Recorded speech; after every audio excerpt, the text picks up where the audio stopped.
Hyvää päivää yleisö. Aloitellaan hiljalleen tämän päivän luento. Mun nimi on Lauri Nummenmaa ja mä oon lääketieteellisen tekniikan laskennallisen tieteen laitoksen professori. Teen myös Turun tuolla PET-keskuksessa kuvantamistutkimusta ja mä pidän tänään teille luennon aiheesta tunteet ja sosiaalinen kanssakäyminen ja erityisesti tämmöistä keskushermostollista mekanismeista, mitkä sitten näitä tunnetoimintoja ohjaa ihmisillä ja erilaisilla muilla eläimillä. Heti alkuun voidaan paljastaa jo, mikä on tämän päivän epistolan sisältö ja rakenne. Eli jos muutama semmoinen asia, mitä toivoisin, että kaikki muistaisi tämän päivän luennon jälkeen. Ja myös tietenkin sitten myös tentissä ja tulevaisuudessa, koska nämä on sellaisia asioita, mitkä on oikeasti ihan hyödyllisiä myös oman elämän ja toiminnan kannalta. Eli se, millä tavalla me tutkitaan ja ajatellaan ja käsitellään tunteita, on semmoinen, että tunteet on tällaisia mielen ja kehon suojamekanismeja, mitkä on rakentuneet lajin kehityksen myötä tuonne aivoihin pitkän ajan kuluessa, ja ne suojaa meitä automaattisesti erilaisilta tietyiltä ympäristön tästä uhkilta. Toisaalta ne myös mahdollistaa tämmöisten henkisten ja fyysisten resurssien käytön sitten semmoisessa tilanteessa tehokkaasti, missä on erilaisia mahdollisuuksia hyvinvointiin näköpiirissä. Toinen tärkeä juttu on se, että me yleensä tutkimusmielessä erotellaan tämä tietoinen tunnekokemus, että meistä tuntuu vaikka surulliselta tai iloiselta, sitä kehossa ja mielessä viriävästä reaktiosta. Ja tämä niin sanottu tietoinen tunnekokemus, mikä meille syntyy, se on tärkeä osa näitä tunneprosesseja, mutta se on tämmöinen tarkentava, kohdentava osa, minkä avulla, kun me tiedetään, että me ollaan surullisia tai pelokkaita, iloisia, vihaisia, me voidaan ottaa sitten nämä meidän tietoiset toiminnanohjausmekanismit käyttöön ja parantaa meidän hyvinvointia sitä kautta. Ja sitten nämä tunteet on hyvin automaattisia, nopeita ja tehokkaita mekanismeja, mitkä viriää ja laukeaa alle sekunnin 1/5 monissa tilanteissa, mikä on hämmästyttävä tehokkuus ja nopeus, kun huomioidaan kehon tai aivojen neuraalinen tiedonkäsittelykapasiteetti ja nopeus, ihan fysiologiset rajoitukset. Eli ne pystyy ne tunteet todella nopeasti säätelemään meidän kehon ja mielen tilaa. Ja ne on poikkeuksellisia prosesseja siinä suhteessa kanssa, että ne on ulospäin näkyviä, toisin kuin käytännössä kaikki muut meidän mielen sisäiset prosessit. Eli jos meistä tuntuu iloiselta tai vihaiselta tai pelokkaalta, se usein näkyy toisille ihmisille. Ja tämä on yksi aika fantastinen keino, millä sitten tämmöisessä laumassa elävät tai isossa ryhmässä elävät eläimet pystyy tehostamaan tätä sosiaalista vuorovaikutustaan viestimällä näitä omia sisäisiä tilojaan toiselle lajitovereille automaattisesti. Mutta miten me nämä asiat nyt sitten käsitellään lävitte, niin lähdetään varmaan liikkeelle siitä, että mitä tunteet ylipäätään on. Tämä on semmoinen juttu, että kun tätä miettii omassa mielessään tai päässään, niin saattaa sitten tuntua siltä, että tarvitseeko tähän nyt hirveästi edes aikaa käyttää, että tämä on varmaan itsestään selvä asia kaikille, mutta mitä enemmän sitä rupeaa tarkalleen miettimään, että mistä tunteissa loppujen lopuksi on kyse, niin itse asiassa huomaakin, että se on mitenkään hirvittävän helppo mekanismi määritellä, että meillä on jonkunnäköinen tämmöinen intuitiivinen touchi siihen, että miten meidän omat tunteet toimii, mitä meissä vaikka tapahtuu, kun me ollaan surullisia, tai mitä meissä tapahtuu, kun me ollaan vihaisia, ja miksi me ollaan vihaisia. Mutta mitä tarkalleen ottaen kehossa ja mielessä tapahtuu, kun me vaikka pelästytään kunnolla?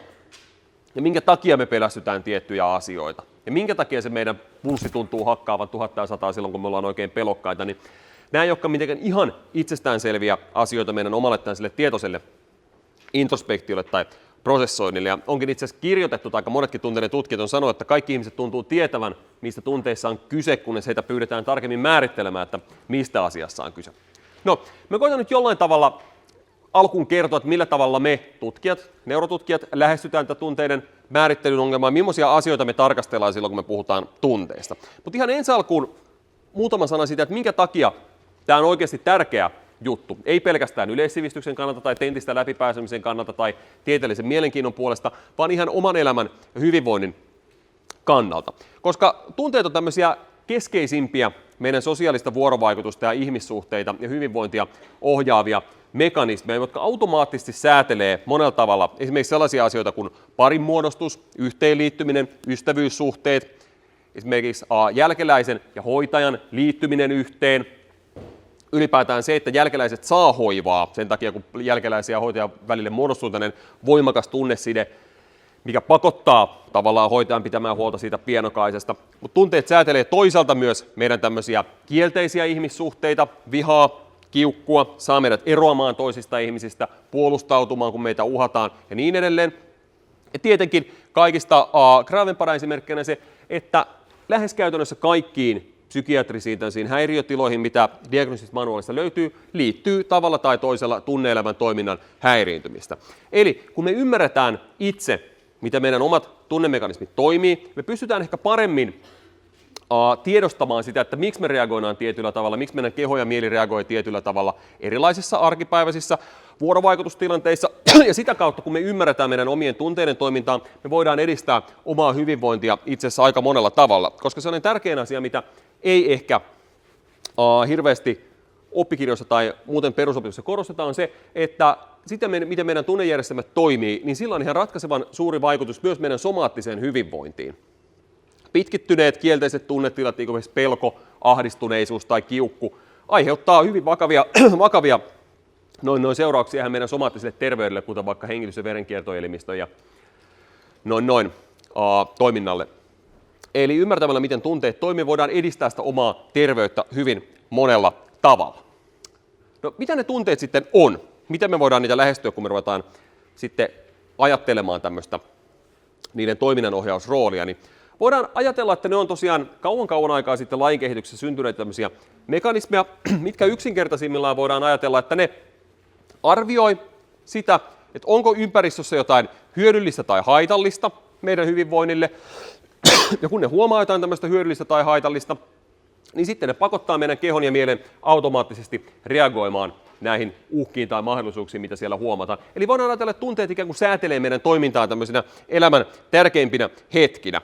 Ja ne arvioi monia erilaisia tämmöisiä asioita tämän myönteisyys, kielteisyys tai hyödyllisyys, haitallisuus ulottuvuuden mukaan, nämä tunnejärjestelmät, esimerkiksi vaikka sosiaalista vuorovaikutusta, erilaisia ruokia, läheisiä ihmissuhteita, tai sitten toisaalta fyysistä, koettua tai havaittua tai kuviteltua fyysistä uhkaa, psyykkistä uhkaa, mahdollista kontaminaatio, sairastumisriskiä tai sitten ihan fyysistä harmia. Ja se, miten nämä systeemit ajatellaan, että ne toimii, ne on kehittyneet havaitsemaan koko ajan automaattisesti taustalla erilaisia tämmöisiä mahdollisia uhkia tai myönteisiä mahdollisuuksia ja reagoimaan niihin aina jollain tietyllä tavalla. Eli ihan yksinkertaisimmillaan voidaan ajatella, että nämä tunnesysteemit on tämmöinen hyvä paha detektori, mikä automaattisesti koittaa poimia tämmöisiä tapahtumia sieltä ympäristövirrasta ja reagoida niihin. Eli voidaan ajatella, että ne on ensinnäkin tämmöisiä suodatusmekanismeja, jotka suodattaa sieltä ympäristön ärsykevirrasta jotain tiettyjä merkityksellisiä tapahtumia. Te tiedätte, että meidän silmien ja kaikkien aistipiirien kautta virtaa koko ajan aivoihin niin suuri määrä kilobittejä tietoa, että meidän aivot ei millään pysty tietoisesti käsittelemään sitä kaikkea.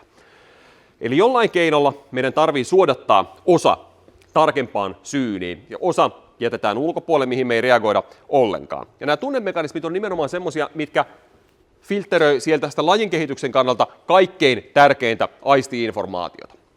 Ja koska ne meidän aivojen prosessointi- tai tiedonkäsittelykapasiteetti on rajallinen, niin tämä tunnemekanismit pakottaa meidät keskittymään juurikin niihin kaikista tärkeimpiin tapahtumiin silloin, kun me niitä huomataan siellä ympäristössä, eli ne varmistaa meidän hengissä säilymisen ja hyvinvoinnin tämmöisessä elämän kriittisessä tilanteessa. No, jotta ne tunnejärjestelmät voisivat tämmöisessä tehtävässä suoriutua hyvin, niin niiden tietenkin pitäisi olla vähintäänkin automaattisia, että meidän ei tarvitsisi koko ajan kiinnittää tietoista huomiota siihen, että mitä siellä ympäristössä tapahtuu. Niiden pitäisi olla nopeita, että ne pystyy reagoimaan hyvin äkkiä syntyviin uhkatilanteisiin. Ja lisäksi niiden pitäisi olla erikoistuneita, että ne voi toimia riippumatta kaikesta muusta aivojen tiedonkäsittelystä.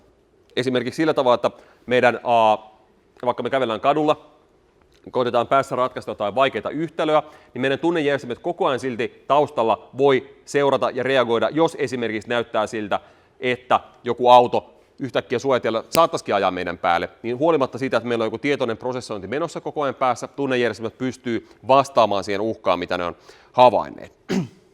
Ja eläintutkimuksessa on sitten havaittu, että lähestulkoon kaikilla tutkitulla nisäkkäillä aivoista löytyy tämmöinen skemaattinen esitys siitä 4 tämmöistä erilaista tunnesysteemiä.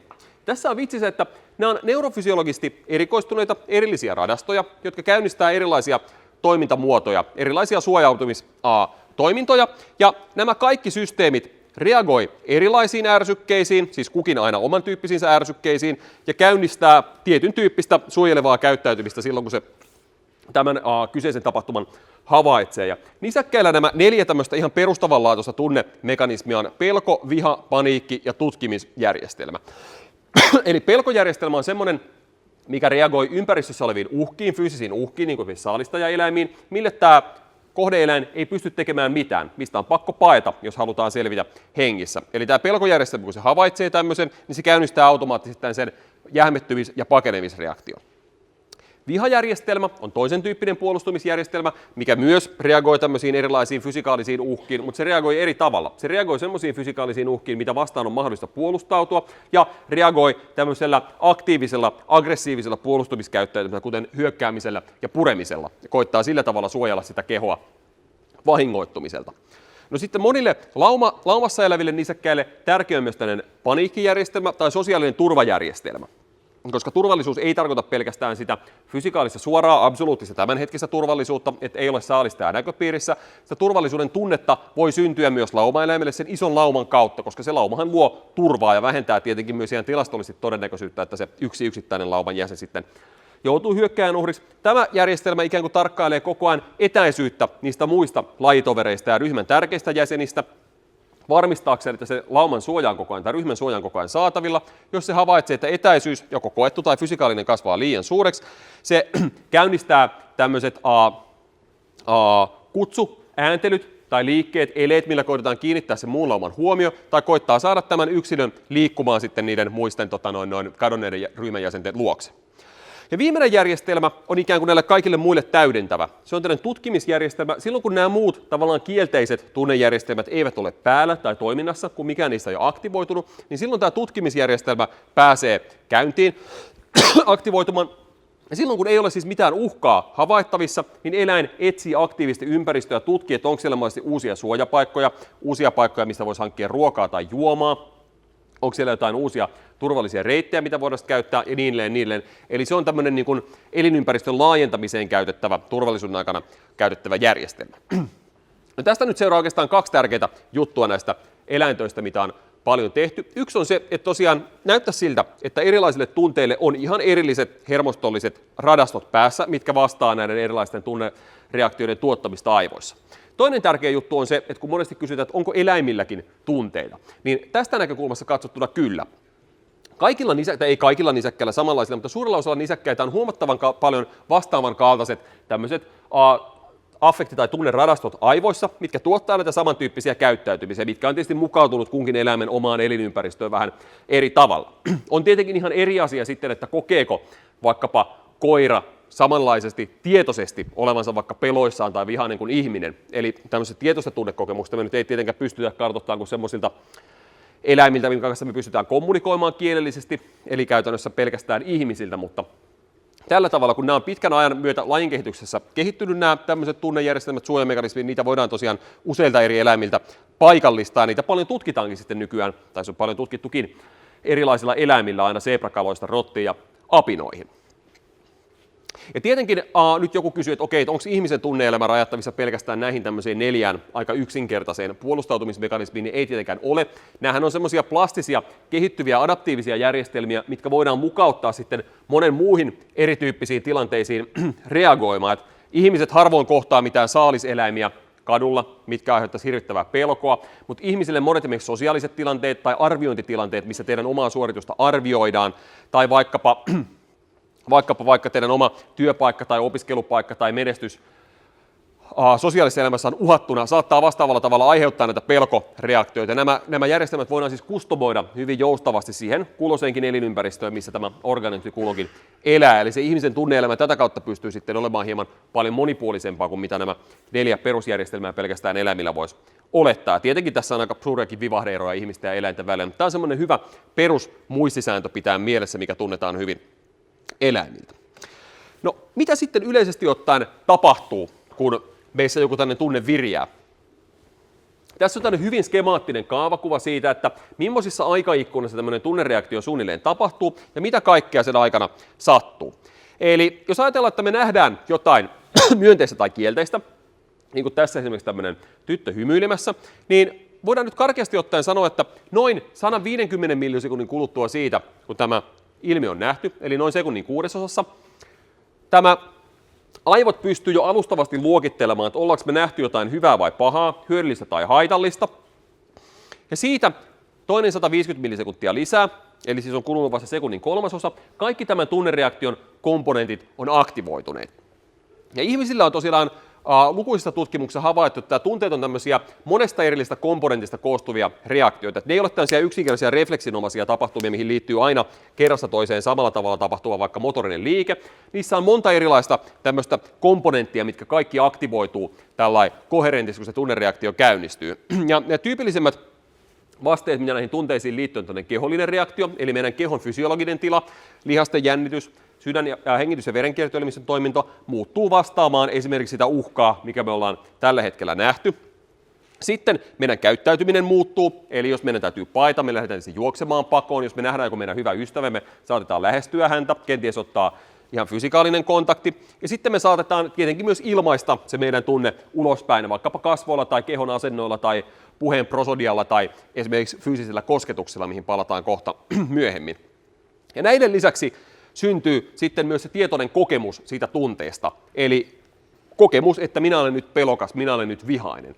Ja huomatkaa, että mä olen ihan tarkoituksella listannut sen tänne viimeiseksi, koska ajatellaan ja tiedetäänkin, että se on oikeastaan kaikista viimeinen vaihe tätä tunnekaskadia, mikä syntyy. Et sitten kun nämä kaikki muut tämmöiset fysiologisemmat prosessit on käynnistyneet, niin sen jälkeen me vasta tullaan tietoiseksi siitä, että meidän tunnetila on nyt muuttunut. Ja tosiaan tämä tietoinen tunnekokemus voi sitten auttaa meitä myös toiminnan ohjauksessa, eli kun me tiedetään, että me ollaan pelokkaita, niin silloin me voidaan koittaa katsoa ympäristöstä, että okei, mitäs me nyt pelätäänkään, minne mä voisin paeta, ja valjastaa näiden automaattisten biologisten vasteiden lisäksi myös meidän oma tämmöinen äly, korkeammat kognitiiviset toiminnat tähän suojaustarkoitukseen hyödyntämään sitten meidän omaa hengissä säilymistä ja hyvinvointia. Ja tosiaan, niin kuin mä sanoin, niin nämä on hämmästyttävän nopeita, nämä tunnevasteet, mitä ihmisillä ja eläimillä syntyy, ja tätä nopeutta on tutkittu aika paljon. Tässä on mun mielestä yksi tämmöinen kuvana ehkä parhaita esimerkkejä, että kuinka salaman nopeasti tämmöinen hyvinvoinnin kannalta tärkeä tieto käsitellään Sugasen apinalaboratoriosta. Klassinen tutkimus, missä on siis makakiapinoiden tästä ohimolohkosta rekisteröity yksittäisten hermosolujen toimintaa, eli se on semmoinen aika käytännöllinen yksinkertainen proseduuri, sellainen pieni reikä porataan tuohon sen apinan kalloon, mihin laitetaan sinne elektrodi-implantti, ja siitä voidaan siellä pieniä neulaelektrodeja sitten laittaa sinne yksi tai useampi kerrallaan sinne suoraan sinne aivokuorelle, millä voidaan mitata yksittäisten hermosolujen toimintaa. Ja vitsi on tietenkin se, että sitten kun se apinan päämies pultataan kiinni tarpeeksi hyvin, niin sille voidaan näyttää jotain tiettyjä kuvaärsykkeitä, että se voidaan laittaa tekemään erilaisia tehtäviä tämän hermosolurekisteröinnin aikana. Ja tässä on nyt yhdeltä yksittäiseltä tämmöiseltä ohimolohkon hermosolulta dataa. Apinalle on näytetty tämmöisiä vihaisia ilmeitä, irvistäviä apinoita ja neutraaleita apinan ilmeitä. Ja tässä on tämän yhden yksittäisen hermosolun spikeja, eli kuinka monta sitä aktiopotentiaalia se hermosolu on ampunut keskimäärin eri aikaikkunassa. Tässä on nyt puolen sekunnin ajalta rekisteröity näitä potentiaaleja. Ja huomaatte, että parikymmentä ensimmäistä millisekuntia sekä vihainen että neutraali ilme, kun ilmestyy ruudulle, hermosolu kiinnostuu niistä, sen aktivaatio kasvaa nopeasti. Mutta sitten kun tämä ilme on neutraali, tämä aktivaatio myös laskee perustasolle aika ripsakkaan, ja se ei sieltä enää hirveästi nouse. Sen sijaan, kun tästä vihainen ilme aiheuttaa tämmöisen kestävän, pitkäkestoisen kasvun tämän neuronin toiminnassa. Ja tämä ero näiden neutraalien ja vihaisten ilmeiden välillä, tämän neuronin, tai näissä toiminnassa, mitä tämä neutraali ja vihainen ilme aiheuttaa tämän neuronin toiminnassa, alkaa näkyä jo noin 100 millisekuntia siitä, kun ne kuvat on lätsähtäneet sinne ruudulle. Eli hyvin nopeasti ne hermosolut pystyy erottelemaan, että kumpi ilme siellä on kyseessä. Ja jos siellä on kyseessä joku tämmöinen hyvinvoinnin kannalta tärkeä, esimerkiksi vihainen provokaatioilme, niin se aiheuttaa tämmöisen tehostetun vasteen tässä neuronissa. Nyt ei tietenkään saa ajatella, että tämä on tämä yksittäinen neuroni, mikä nyt sitten jotenkin osaa laskea, että onko se ilme vihainen vai neutraali. Ei tietenkään, koska mehän mitataan vain yhdeltä neuronilta näitä vasteita sieltä apinan päästä, mutta siihen neuroniinhan tulee informaatiota alempaa näköstriimistä lukuisilta erilaisilta neuroneilta, ja näiden tämmöiset eksitatoriset ja inhibitoriset yhteydet tähän yhteen nimenomaiseen neuroniin, ja kaikki mitä tietoa on prosessoitu ennen kuin se tieto saapuu tähän neuroniin, tietysti vaikuttaa siihen, että millaisia vasteita sieltä tulee.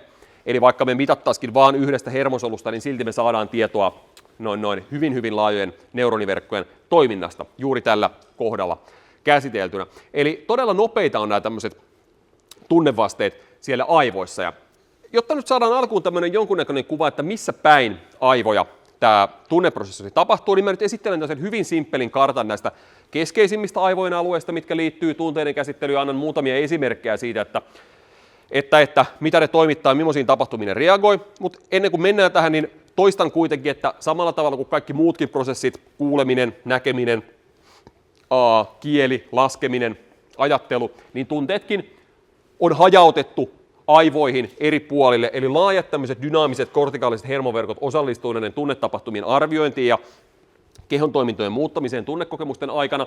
Vaikka nyt esitelläänkin erilaisia tämmöisiä aivojen osia, mitkä osallistuu erityisesti tähän tunnekokemukseen tai tunneprosessien tuottamiseen, se ei tarkoita sitä, että meillä olisi tällainen lokalistinen näkemys siitä aivojen toiminnasta, että pelkästään nämä alueet ovat niiden tunteiden kannalta tärkeitä. Nämä ovat vain sellaisia esimerkin vuoksi kiinnostavia, klassisia alueita, mitä on paljon tutkittu ja minkä toiminta sitten tunteiden yhteydessä tunnetaan hyvin. Eli tässä on muutama tämmöinen ihan aivojen leikekuva, missä on listattu näitä tärkeimpiä alueita. Tyvitumakkeet, mitkä on täällä aivojen täällä ihan keskiosassa korteksin alla.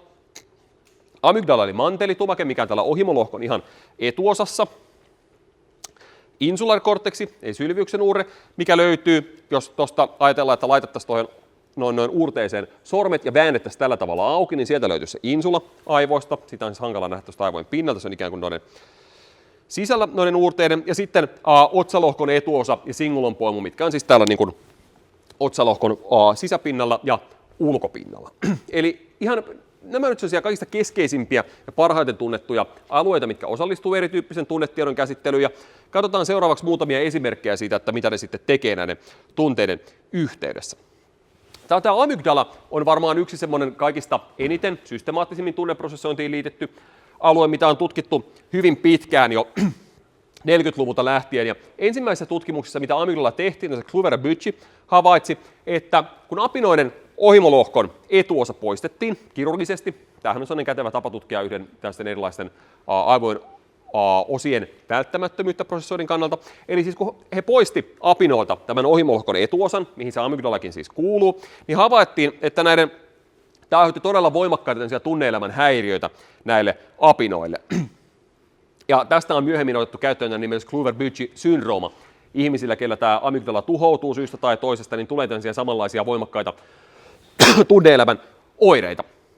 Tietysti kun tutkimuksia myöhemmin tarkennettiin, niin havaittiin, että se ei tarvitse sitä koko ohimolohkon etuosaa poistaa, että saadaan tämä vastaava syndrooma aiheutettua. Pelkkä amygdalan poistaminen riitti, että voitiin tuottaa näille apinoille tämä vastaava tyyppinen häiriö. Ja nyt on tietysti jännittävää, että ihmiskokeissa on huomattu aika lailla samanlaisia tuloksia. Ihmisiltä me tietysti voida mennä tuosta vaan nappasemaan sieltä osaa korteksista pois, mutta ihmisten kannalta epäonneksi, tutkijoiden kannalta onneksi, luonto tarjoaa tämmöisiä luonnollisia koetilanteita aina silloin tällöin. Eli erilaisten sairauksien tai onnettomuuksien johdosta saattaa tulla aivovauriopotilaita, kellä saattaa hyvinkin pieni ja spesifi tarkkaan rajattu osa aivoista vaurioitua. Ja erityisesti tämmöiset potilaat, kellä on näitä tällaisia fokaaleja amygdala-vaurioita aivoissa, on ollut aika tärkeitä ja kiinnostavia sitten näiden tunnemekanismien tutkimiseksi. Ja yksi tällainen aika kuuluisa potilastapaus on tällainen SM464 koodinimellä tunnettu rouva, kellä on tämmöistä harvinaista urban viihdesyndroomasta johtuen erittäin tarkkarajainen molemminpuoleinen amygdalan vaurio.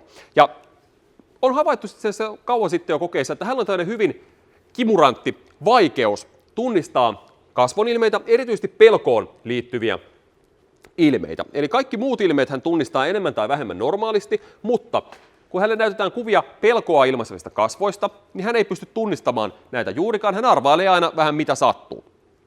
Ja tämä nyt näyttäisi niin kuin tukevan semmoista olettamusta, että se amygdala jollain tavalla ehkä liittyy erityisesti tämän pelon tunnistamiseen ja havaitsemiseen. Ja tätä potilasta on tutkittu aika paljon, monella konstilla. Mun mielestä yksi havainnollisimpia töitä on, missä Adolphs-kumppaneiden tutki tätä henkilöä hänen vaikeuttaan tunnistaa näitä kasvonilmeitä ja ajattelee, että voiko tässä olla kyseessä joku tämmöinen visuaalinen ongelma, että hän ei näe, mitä niissä kasvonilmeissä on.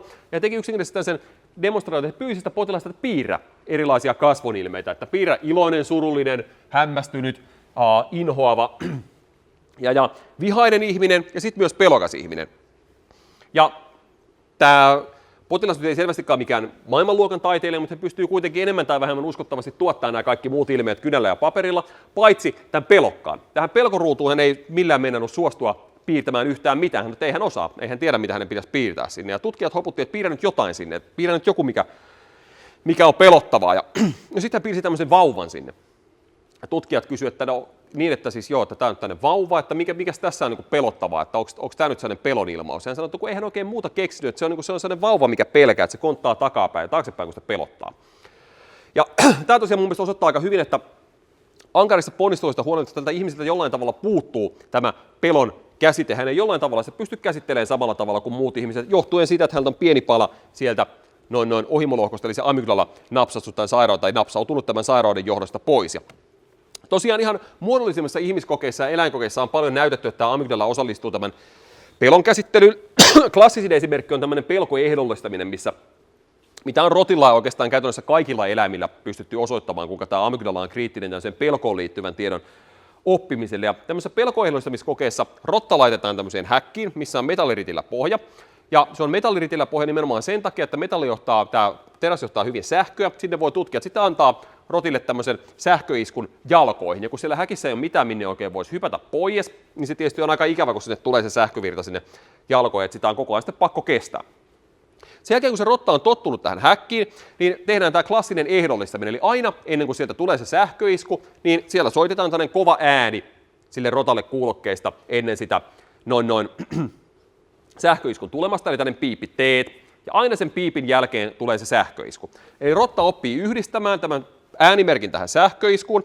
Ja huomaatte, että kun tässä on nyt plotattu ajan funktiona, että kuinka usein se rotta lamaantuu, tuottaa tämmöisen tyypillisen pelkovasteen, niin kun tätä edistetään, koe menee eteenpäin, niin koko ajan sieltä tulee enemmän ja enemmän näitä pelkovasteita siihen pelkkään merkkiääneen. Ja sen jälkeen, kun testataan rottaa, eli unohdetaan ne sähköiskut, katsotaan mitä käy, kun rotalle pelkästään soitetaan näitä piippejä, kun ne on siellä samassa häkissä, niin huomataan, että kyllä vaan edelleenkin, kun rotta kuulee sen piipin, niin todella sitkeästi ne pelästyy sitä piippiä. Kun se on hyvin opitutainen pelkoreaktio, niin se katoaa erittäin hankalasti, mikä saattaa selittää, että minkä takia ihmisille tällaiset ahdistuneisuushäiriöt onkin niin hankalia hoitaa ja korjata. Ne syntyy helposti ja ne häviää vaikeasti. Tällainen pelkoon liittyvä muistijälki on erittäin helposti ehdollistuva ja erittäin pysyvä. No, minkä takia tämä on erittäin kiinnostavaa, niin tämä on tietenkin sen takia kiinnostavaa, että sitten voidaan katsoa, että mitä tälle pelkoehdollistamiselle käy, jos sillä rotilta napsastaan tämä amygdala pois, ennen kuin ne pistetään sinne häkkiin. Ja lopputulos on aika hämmästyttävä, että pelkoehdollistaminen on joko hirvittävän hidasta, tai sitä ei tapahdu kunnolla ollenkaan, jos näillä rotilla ei ole amygdalaa molemmilla puolilla olemassa. Eli se amygdala jollain tavalla liittää sen uuden kokemuksen siihen pelkoreaktioon, mikä ne rottien pitäisi tuottaa, ja sen amygdala-rakenteen puuttuminen sieltä aivoista tämän lesion seurauksena aiheuttaa se, että pelko-oppimista ei tapahdu. Ja tämä pelko-oppiminen tai pelkoehdollistaminen on sellainen ilmiö, mikä mä toistan, että se on näytetty lähestulkoon kaikilla eläimillä, millä sitä on testattu, yksinkertaista noin kaloista ja hyönteisistä rottiin, apinoihin, aina ihmisiin asti. Eli tämä näyttäisi tosiaan, että se amygdalaista pelkotietoa käsittelee ja koodaa, yhdistelee ympäristön ominaisuuksia siihen pelkoon. Ja monissa toiminnallisissa magneettikuvauskokeissakin on tietysti näytetty, että se amygdala reagoi erilaisiin pelkoa signaloiviin ärsykkeihin, kuten esimerkiksi vaikkapa pelkoa ilmaiseviin kasvonilmeisiin tai pelkoa ilmaiseviin kehon asentoihin tai pelkoa ilmaiseviin ääniin ja niin edelleen. No, tarina nyt ei tietenkään ole aivan näin yksinkertainen sitten ihmisten näkökulmasta, koska sitten kun tätä asiaa on myöhemmin tutkittu enemmän, niin on huomattu, että tämä amygdala osallistuu aika paljon kaikkien muun tyyppisen tunneinformaation kuin pelkästään pelon käsittelyyn, kuten vaikka mielihyvää aiheuttavien asioiden käsittelyyn tai yllättävien tapahtumien käsittelyyn, mutta tämä pelkoehdollistaminen on sellainen, mihin se näyttäisi olevan erityisen välttämätön, sen takia edelleenkin puhutaan tästä amygdalasta tämmöisenä aivojen pelkokeskuksena, mutta ehkä nykyään ihmisillä on parempi ajatella, että se on tällainen aika yleistä tunteiden tämmöistä havaitsemis- ja tulkitsemismekanismia tuottava tai suorittava rakenne. No sitten toinen tämmöinen alue, mikä tunnetaan erittäin hyvin ihmisiltä tunteisiin liittyen, on insula, mikä löytyy tosiaan sylviyksen uurteista, kun se avataan näin. Ja insula on semmoinen aivojen alue, minne tulee paljon efferenttejä erilaista kehon tietoa, kehon tämänhetkistä tilaa signaloivista järjestelmistä. Siellä ikään kuin yhdistellään tämmöistä viskeraalista tietoa siitä, että mikä on mun tämänhetkinen kehon tila. Ja tätä taustaa vasten ei olekaan ehkä hirvittävän yllättävää, että tämä insula on tämmöinen keskeisesti inhon tunteeseen ja inhon kokemukseen ja sen niiden käsittelyyn aivoissa liittyvä rakenne, koska inho on tämmöinen viskeraalinen tunne, että meitä kirjaimellisesti rupeaa tuntumaan pahalta, kun me vaikkapa haistetaan jotain pilaantunutta ruokaa tai nähdään joku pilaantunut ruoka tai kuollut eläimenraato maassa. Ja tämän inhoreaktion tavoitteena on tietysti saada meidät pois sen inhottavan asian läheltä, välttää tautiriskiä ja poistaa ne mahdollisimmat taudinaiheuttajat meidän aivoista. Ja noin. Tässä on kuvia vain yhdestä kokeesta, mihin palataan myöhemmin tarkemmin, missä on näytetty, että se tosiaan se aivojen insula punaisella merkittynä siellä aivokuvassa tosiaan välähtää käyntiin, kun ihmiset haistaa tämmöistä inhottavan hajusta nestettä magneettikuvauksen aikana. Ja tosiaan samalla tavalla kuin amygdalaankin liittyy, niin on tietysti tutkittu sellaisia potilaita, kellä on insulassa vaurio. Aivan samalla tavalla kuin amygdalankin tapauksessa, niin ihmiset, kellä on laaja tänne fokaali insulavaurio, niin heillä on vaikeuksia vastaavasti inhon tunteen tunnistamisessa. Eli he ei pysty yhtä tarkasti ja yhtä nopeasti tunnistamaan näitä inhoon liittyviä ilmauksia. Mistä tämä voisi johtua, että tämmöinen niin kuin aivovaurio ihan niin kuin näköalueiden ulkopuolella voisi vaikuttaa siihen, että tämmöinen tietyn kasvon ilmeen tunnistaminen vaikeutuu. Tämähän kuulostaa aika hömpöltä jutulta, että kun näillä ihmisillä kaikilla kuitenkin on näköaivokuori aivan normaali, he näkee niin sanotusti normaalisti. No tämä ihminen, kellä on tämmöinen insulavaurio, hän ei koe normaalisti sitä inhoa syystä tai toista, koska hän ei saa sitä samaa kehollista signaalia sieltä, koska hänen insulansa on vaurioitunut. Ja tässä nimenossa kokeessa onkin näytetty, että itse asiassa kun me itse koetaan inhoa, haistetaan jotain pahajuista nestettä, niin se aiheuttaa tosiaan insulassa vasteen, mutta pelkästään se, että me nähdään toisen ihmisen haistavan sitä samaa inhottavaa nestettä, aktivoi meidän insulaa samalla tavalla. Eli kun me nähdään toinen ihminen kokemassa inhoa, se jotenkin käynnistää vähän samankaltaisen simuloidun inhoreaktion meidän omassa päässämme. Ja nyt tämmöisellä ihmisellä, kellä on tämmöinen insulavaurio, niin hänellä tämmöinen simulaatiomekanismi ei todennäköisesti pääsekään käynnistymään. Ja jos se simulaatiomekanismi on kriittinen näiden kasvonilmeiden tunnistamisen kannalta, niin kuin kohta tullaan tarkemmin huomaamaan, niin tosiaan se voi selittää, että minkä takia tämmöinen aistiaivokuorien ulkopuolinen aivovaurio saattaa hankaloittaa sitten tämän aistitiedon käsittelyä, koska tätä tunnetietoa ei käsitellä pelkästään näköjärjestelmässä, sitä käsitellään myös tässä tunnejärjestelmässä ja simuloiden niitä toisten ihmisten tunteita meidän omassa kehossa. Mutta palaan tähän tosiaan kohta hieman tarkemmin. No sitten kolmas tämmöinen aivojen tärkeä alue, mistä vielä ajattelin käydä läpi, on tällaiset tyvitumakkeet, mitkä liittyy erilaiseen mielihyvän kokemukseen. Eli siellä on semmoinen mielihyvä radasto, mikä lähtee sitä tyvitumakkeesta liikkeelle, mikä koodaa sitten erilaisia ympäristön palkkioita, hyviä asioita. Eli tämä mielihyväjärjestelmä tuottaa meille niitä mielihyvän kokemuksia, kun me saadaan sellaisia asioita, mitä me halutaan, vaikkapa ruokaa tai seksiä. Ja ne mielihyvän kokemukset ikään kuin ajaa meitä eteenpäin sitten hankkimaan näitä myönteisiä, mukavia asioita. Ja tämä mielihyväjärjestelmä sitten sekä ohjaa meitä näitä asioita kohti semmoisia palkkioita, hyötyjä, ne voi olla konkreettisia, kuten tosiaan seksi tai ruoka, tai abstrakteja, kuten raha, ja tuottaa niitä mielihyväkokemuksia sitten, kun me näitä asioita saadaan, mikä sitten tuottaa tästä motivoitua käyttäytymistä. Tämä motivoitu käyttäytyminen on vähän abstraktimpaakin. Tässä on näitä ihan huvivuoksi hauska esimerkki tästä yhdestä kokeesta, mitä me ollaan tehty laboratoriossa, missä me ollaan tutkittu pelien aiheuttamaa mielihyvää. Ihmiset pelaa tästä hyvin yksinkertaista tietokonepeliä, missä he ajaa toisen panssarivaunulla, koittaa listiä sieltä vastustajan panssarivaunun, ja he saa aina euron, kun he onnistuu.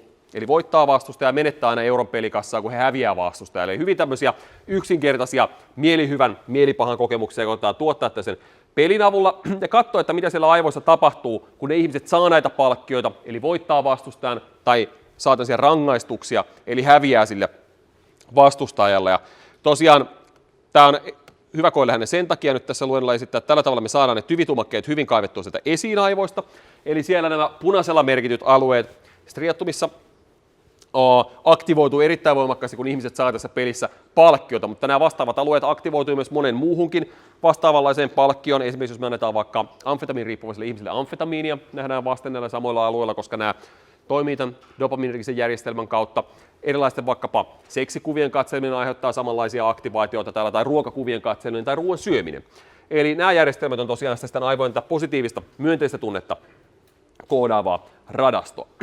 Eli nämä olisivat niin tämmöiset 3 perussatsia, mitä on sekä hyvä pitää mielessä. Tämä amygdala, mikä on tosiaan tämän pelon oppimisen lisäksi tällainen yleinen tunnekoodaussysteemi. Sitten tämä insula, mikä liittyy tähän inhon havaitsemiseen, inhon kokemiseen ja inhon tuottamiseen. Ja sitten nämä tyvitumakkeet, eli tämmöinen mielihyvä järjestelmä, mikä sitten koodaa tätä mielihyvää sieltä aivoista. Muitakin radastoja on paikallista, mutta nämä on sellaisia, mitä ihmisillä tunnetaan kaikista parhaiten. Ja nyt me voidaan tosiaan ottaa tämmöinen jonkunnäköinen alkuyhteenveto siitä, että millaisella aikajänteellä tai aikaskaalalla siellä aivossa jotain tapahtuu silloin, kun me tämmöinen tunnetapahtuma tai tunneprosessi käynnistetään. Eli ajatellaan, että me nähdään jotain, mikä on pelottavaa tai inhottavaa tai voisi olla mukavaakin, mutta ajatellaan, että jotain pelottavaa kenties vaikka tässä alussa. Ja se näköaistimus syntyy tai se tulee meidän eteen ja sitä lähdetään käsittelemään aivoissa. Nyt ajatellaan, että se, minkä takia ne tunteet voi vaikuttaa niin nopeasti meidän käyttäytymiseen toimintaan, tai vielä vähän kiistadalle, mutta monet ihmiset näin väittää, on se, että se näköinformaatio menee tietysti sieltä suoraan meidän primäärille näköaivokuorelle, eli V1, tuolta noin talamuksesta, mutta se myös haarautuu suoraan amygdalaan, eli osa näköinformaatiosta viedään suoraan sinne amygdalaan, missä sen tavallaan tunnesisältö voidaan käsitellä jo ennen, kun se aisti-informaatio saapuu tuonne näköaivokuorelle tarkempaan syyniin. Ja tämmöinen varhainen inputti sinne amygdalaan mahdollistaa siis sen, että se tunnetieto saattaakin olla jo saatavilla ennen kuin meille on syntynyt tarkka kuva siitä, että mitä me ollaan itse asiassa nähty. Ja silloin nämä palautekytkennät täältä amygdalasta tänne noin näköaivokuorelle ja toisaalta otsalohkoon voi moduloida sitä, että miten sitä näköaistimusta sitten käsitellään. Eli jos se amygdala bongaa, että okei, nyt siellä on jotain pelottavaa, niin vaikka se amygdala ei sinällään tiedäkään, että mitä pelottavaa se on, kunhan siellä on jotain pelottavaa, niin se pystyy tehostamaan sen kyseisen aistimuksen käsittelyä siellä näköaivokuorella. Toisaalta näissä otsalohkoon enemmän sitten noin tietoista tunnistamista ja prosessointia hoitavissa radastoissa. Ja tosiaan tämä ensimmäinen tiedonkäsittelysweepi tapahtuu noin 100 millisekunnin kuluessa, kun se ärsyke on nähty. Nämä palautekytkennät sieltä amygdalasta tuonne näköaivokuorelle ja otsalohkoon noin 150 millisekunnin kuluttua. Ja sitten kun tämä kaikki orkesteri on hoidettu päälle, niin sen jälkeen ruvetaan käynnistelemään sitä varsinaista tunnereaktiota. Eli sieltä otsalohkosta siirtyy tietoa muun muassa tuntoaivokuorille ja noin insulaan liikeaivokuorille. Me ruvetaan kehittelemään sitä kehon tunnereaktiota päälle, eli synnyttämään sitä tavallaan reaktiota siihen ympäristön uhkaan, mikä me ollaan havaittu. Ja samaan syssyyn alkaa syntyä myös se tietoinen tunnekokemus siitä, tai tietoinen kokemus siitä, että nyt me ollaan vaikka pelästytty tai nyt me ollaan ilahduttu tai niin edelleen. Eli tämmöisellä sapluunalla ja aikaikkunalla suunnilleen nämä tunnejärjestelmät toimii silloin, kun ne toimii hyvin. Nyt kun me ollaan tämä homma saatu suunnilleen haltuun, niin mä ajattelin sitten seuraavaksi ruveta käymään läpi tämmöisiä erilaisia tehtäviä, mitä tällä tunteilla on. Että tämä on tänne pari tuntia aika rajallinen aika käsitellä mitään, mutta mä ajattelin, että mä käyn nyt läpi meidän omien ja muiden ihmisten tutkimusten kannalta semmoisia minun mielestäni kiinnostavimpia tämmöisiä uusia löydöksiä, mitä liittyy tunteiden toimintaan ja mitä on siellä tärkeimpiä ihmiselämän osa-alueita, mihin nämä tunnemekanismit vaikuttaa ja mitä ne säätelee ja mitä ne ohjaa meidän toiminnassa. Eli ensimmäinen on tämmöinen ihan teoreettisemman puoleinen kysymys, että miten tunteet järjestyy aivoissa ja kehossa ja kuinka paljon erilaisia tunteita on. Tämmöinen klassinen ja ehkä niin kuin intuitiivinenkin malli on se, että on olemassa tietty määrä diskreettejä ja toisistaan erillisiä tunteita, mitä tässä nyt on kuvattu näillä kasvun ilmeinä. Kaikki varmaan nämä ilmeet tästä melko hyvin tunnistaa, vaikka sinne nimilappuja laittaisikaan, mutta laitetaan ne silti varmuuden vuoksi. Eli mielihyvä, hämmästys, inho, pelko, viha ja suru. Eli voitaisiin ajatella, että nämä on kaikki toisistaan jotenkin erillisiä tämmöisiä reaktioita, mihin liittyy erilainen aivojen vaste, erilainen kehon vaste ja erilainen kokemus. Tämmöinenhän meillä on aika vankka kokemus, että kun me ollaan iloisia, se tuntuu erilaiselta kuin se, että me ollaan surullisia. Ja kun me ollaan pelokkaita, niin se tuntuu taas ihan erilaiselta kuin se, että me ollaan hämmästytty. Ja lukuisat tutkimukset tosiaan osoittaneet, että nämä on sellaisia tunteita, miten ainakin ilmeiden tasolla pystytään aika luotettavasti kommunikoimaan, mutta onko se tosiaan nyt niin, että kun eläimillä on nämä tämmöiset affektisysteemit siellä päässä, mitkä ohjaa käyttäytymistä, niin onko näiden tunteidenkin kaikkien taustalla erilaiset tämmöiset neurobiologiset systeemit, vai voitaisiko me jotenkin tiivistää tätä informaatiota? Toinen tämmöinen vaihtoehtoinen lähestymistapa tähän asiaan on tämmöinen dimensionaalinen lähestymistapa, eli sen sijaan, että ajatellaan sellaisia ihan toisistaan erillisiä tunnekategorioita, niin ajatellaan, että aivoissa olisikin vain kaksi tällaista perussysteemiä, mitkä säätelee ikään kuin tätä lähestymis-välttämiskäyttäytymistä, eli nähdäänkö jotain miellyttävää ja epämiellyttävää, ja sitten kehon tämmöistä niin kuin fysiologista vireystilaa akselilla rauhallinen ja kiihtynyt.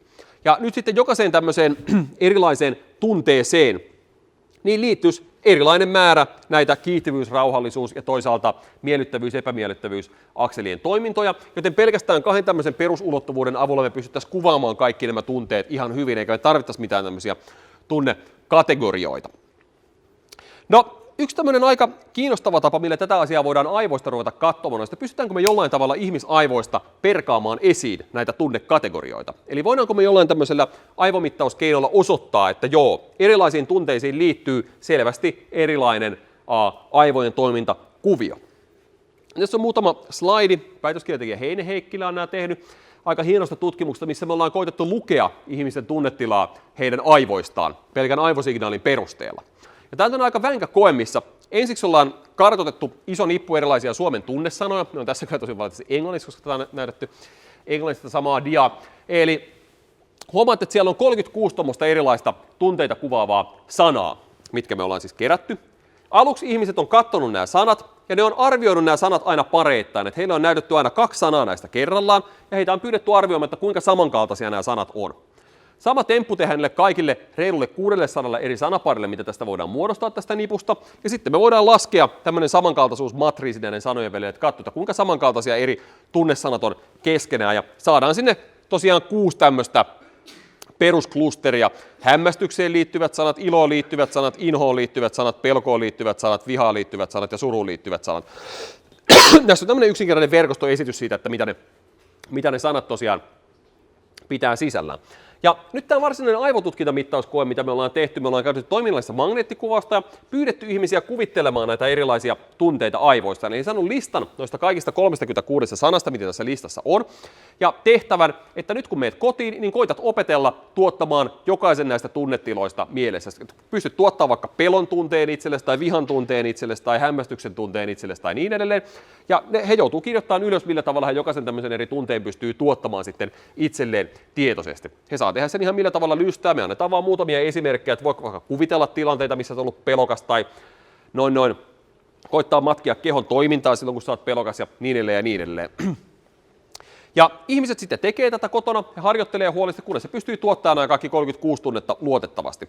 Ja mitä me sen jälkeen tehdään, niin me pistetään ne ihmiset magneettikuvauslaitteeseen ja mitataan heidän aivojen toimintaa ja näytetään aina ruudulla yksittäinen tunnesana kerrallaan, vaikkapa viha, mikä tarkoittaa sitä, että seuraavaksi koehenkilön pitää koittaa olla vihainen sen magneettikuvauksen aikana. Ja tätä samaa toistetaan kaikille erille tunnesanoille, eli saadaan tavallaan aivodataa siitä, miltä ihmisen päässä tapahtuu, kun on vihainen, pelokas, iloinen, surullinen ja niin edelleen. No mitä me sitten tehdään? Niin tehdään tämmöinen aika jännittävä temppu, mikä on nimeltään tilastollinen luokittelu tai dekoodaus.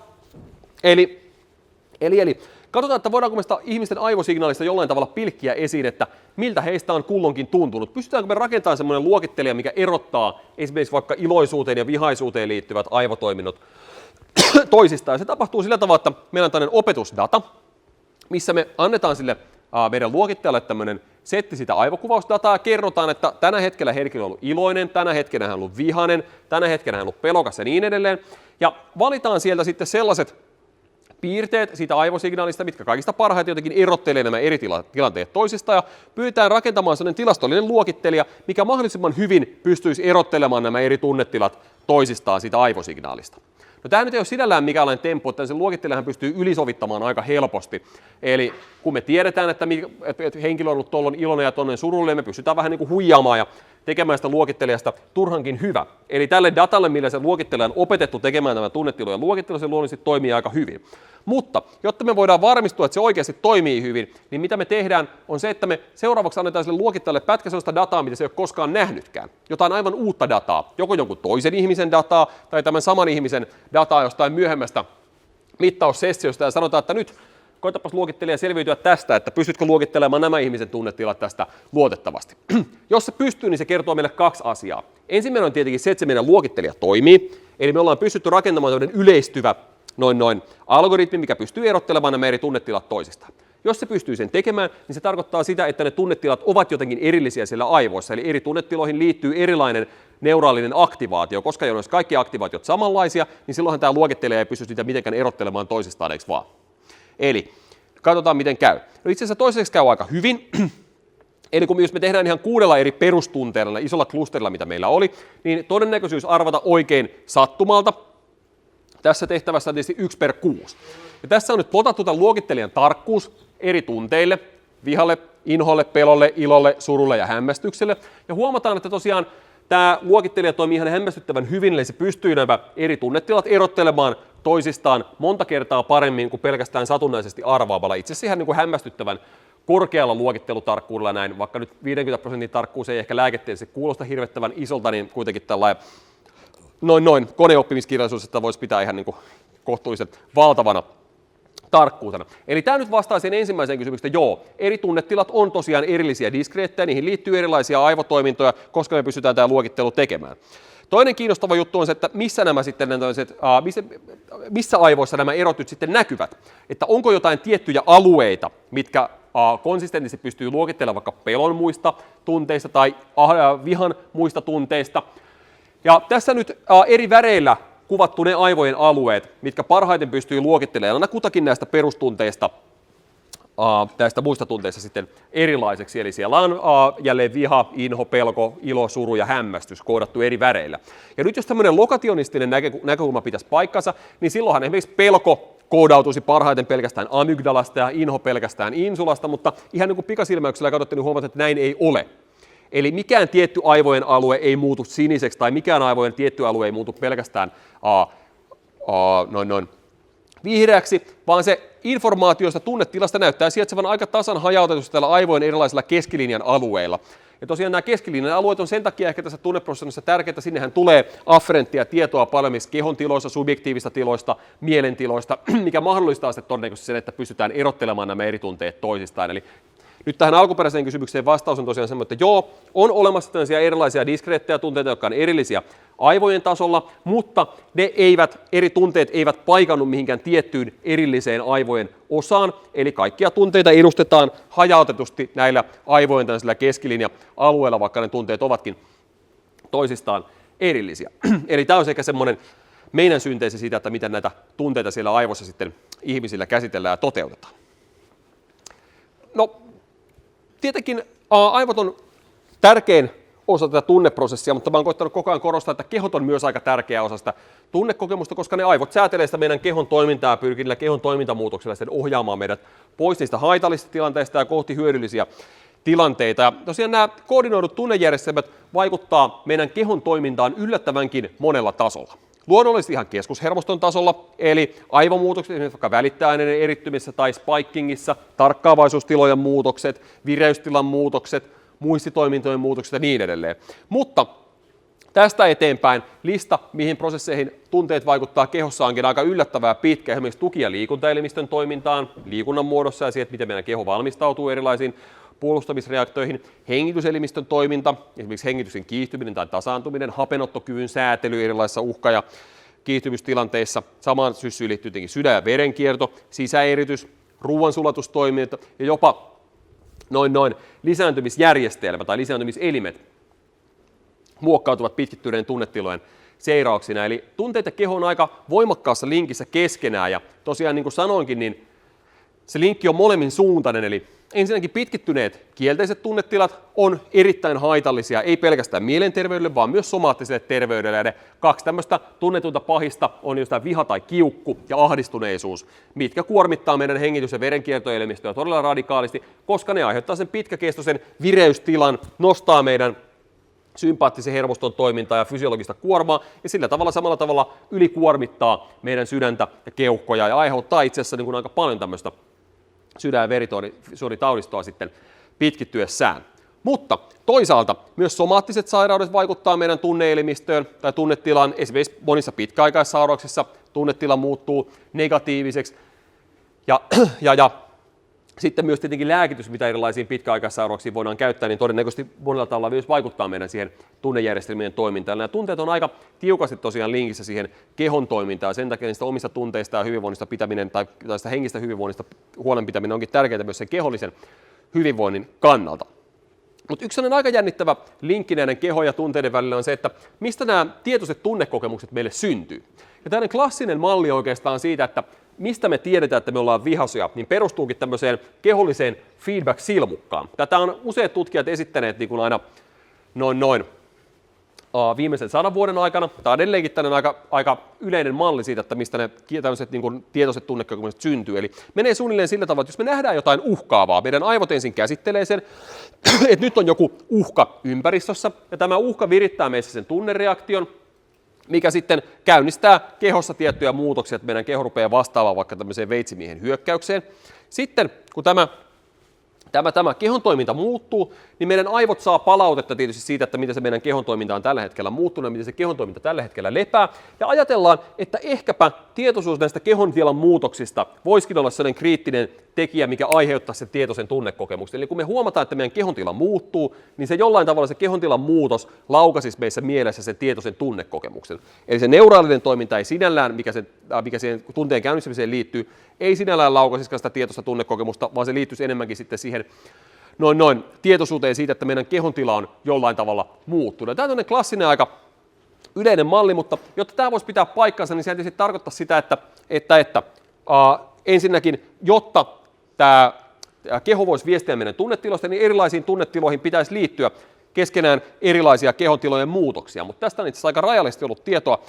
Viime aikoihin asti me ollaan itse asiassa tehty tänne yksi aika hauska tutkimus näistä tunteiden kehon kartoista. Joku teistä on saattanut täyttääkin tämän netissä, missä me ollaan yksinkertaisesti näytetty ihmisille tämmöisiä simppeleitä silhuettekuvia kehoista ja sitten annettu esimerkiksi erilaisia tunnesanoja, vaikka surullinen ja iloinen tai vihainen tai pelokas, ja pyydetty ihmisiä värittämään tietokoneella näistä kehoista ne alueet, missä he kokee, että heidän kehon toiminta muuttuu, kun he on vaikka tässä esimerkiksi surullisia. Eli toisesta kehosta heitä pyydetään värittämään sellaiset alueet, minkä toiminta koetaan kiihtyvän, ja toisesta kehossa sellaiset alueet, minkä toiminnan koetaan hiljilevän tai heikkevän, kun ihmiset on surullisia. Ja samanlainen väritystehtävä voidaan sitten tehdä useiden erilaisten tunteiden suhteen. Ja sitten kun meillä on nämä ikään kuin aktivaatio- ja deaktivaatiokartat saatu jokaiseen tunteeseen liittyen, me voidaan tietysti yhdistää ne, eli saadaan tuonne jokaiseen tunteeseen liittyvä aktivaatio- ja deaktivaatiokartta, ja voidaan sitten näille ruveta tekemään erilaista tilastollista analyysiä. Me ollaan itse asiassa aika paljon saatu päävaivaa tästä tutkimuksesta, koska me ollaan tehty tämä ensin sillä tavalla, että ihmiset arvioi erilaisiin tunnesanoihin liittyviä kehon toiminnan muutoksia.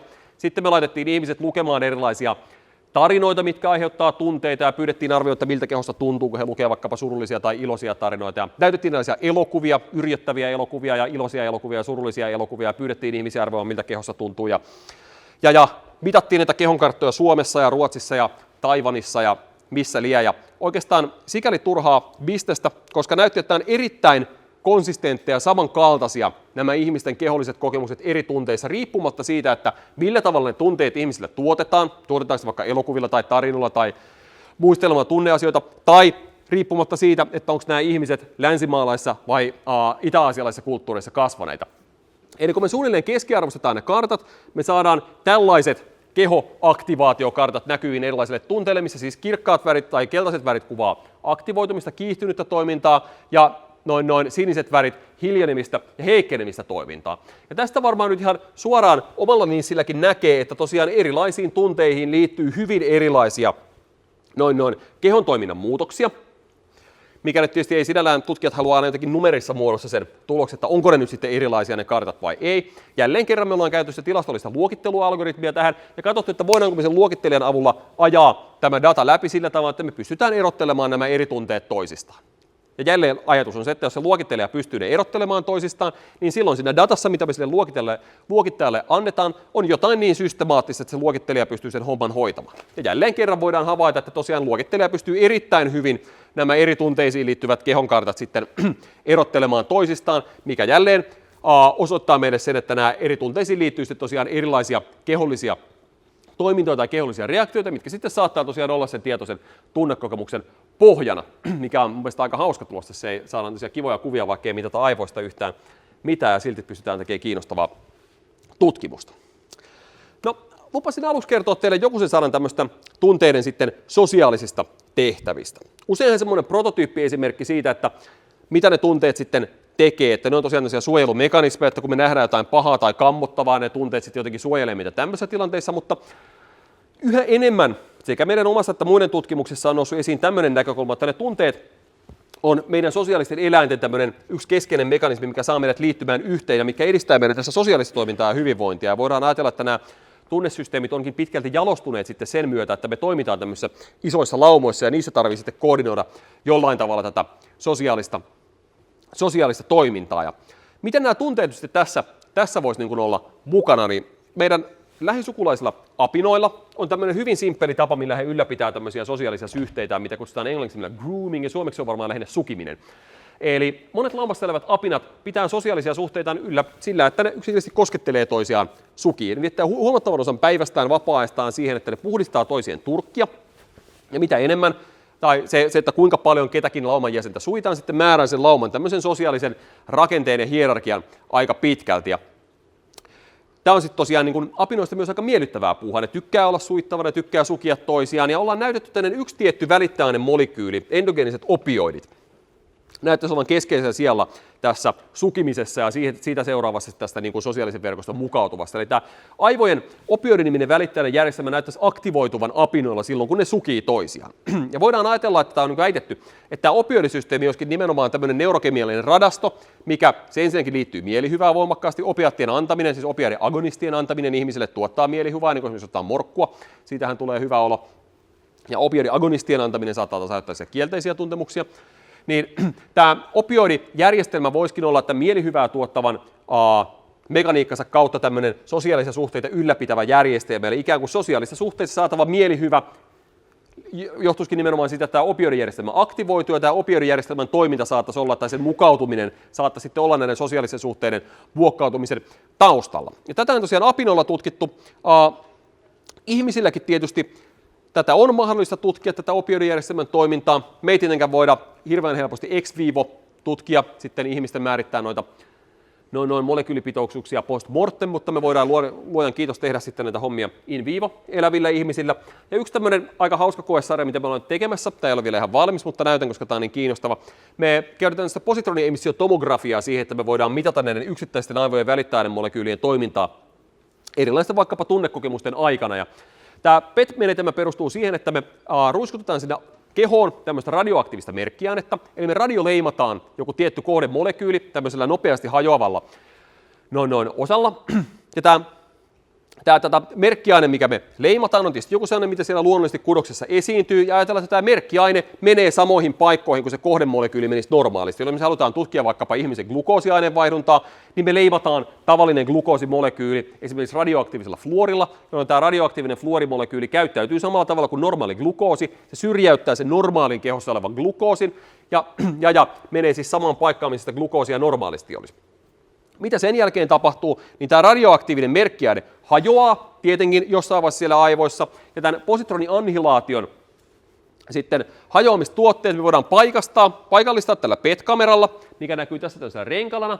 Eli kun sieltä tämä elektronipositroniannihilaatio tapahtuu, niin lähtee kahteen suuntaan nämä gammasäteet, mitkä me sitten pystytään paikallistamaan, kun ne samaan aikaan tapahtuu eri puolilla tässä Skinnilator-kehikkoa, ja paikallistamaan, että missä tätä positronin hajoamista sitten tapahtuu siellä aivoissa. Ja missä se tapahtuu eniten, niin sinne sitä merkkiainetta tietenkin on myös mennyt eniten. Ja sitten kun me tätä rekisteröintiä tehdään tarpeeksi pitkään, niin me pystytään muodostamaan tämmöinen kolmiulotteinen kuva siitä merkkiaineen jakaumasta aivoissa. Ja nyt tämähän on meille tietysti fantastisen hyvä menetelmä, koska me pystytään tai osataan radioleimata erilaisia aivojen välittäinen molekyylejä.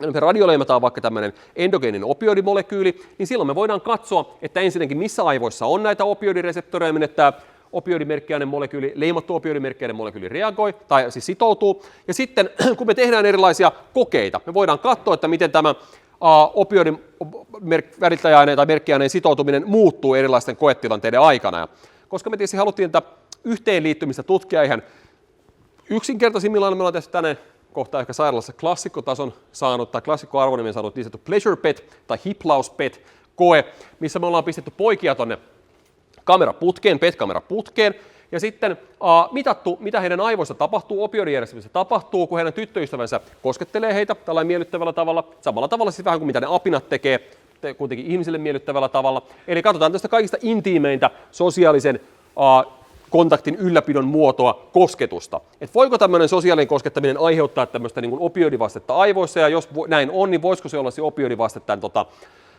sosiaalisen yhteenkuuluvuuden tai yhteenliittymisen taustalla.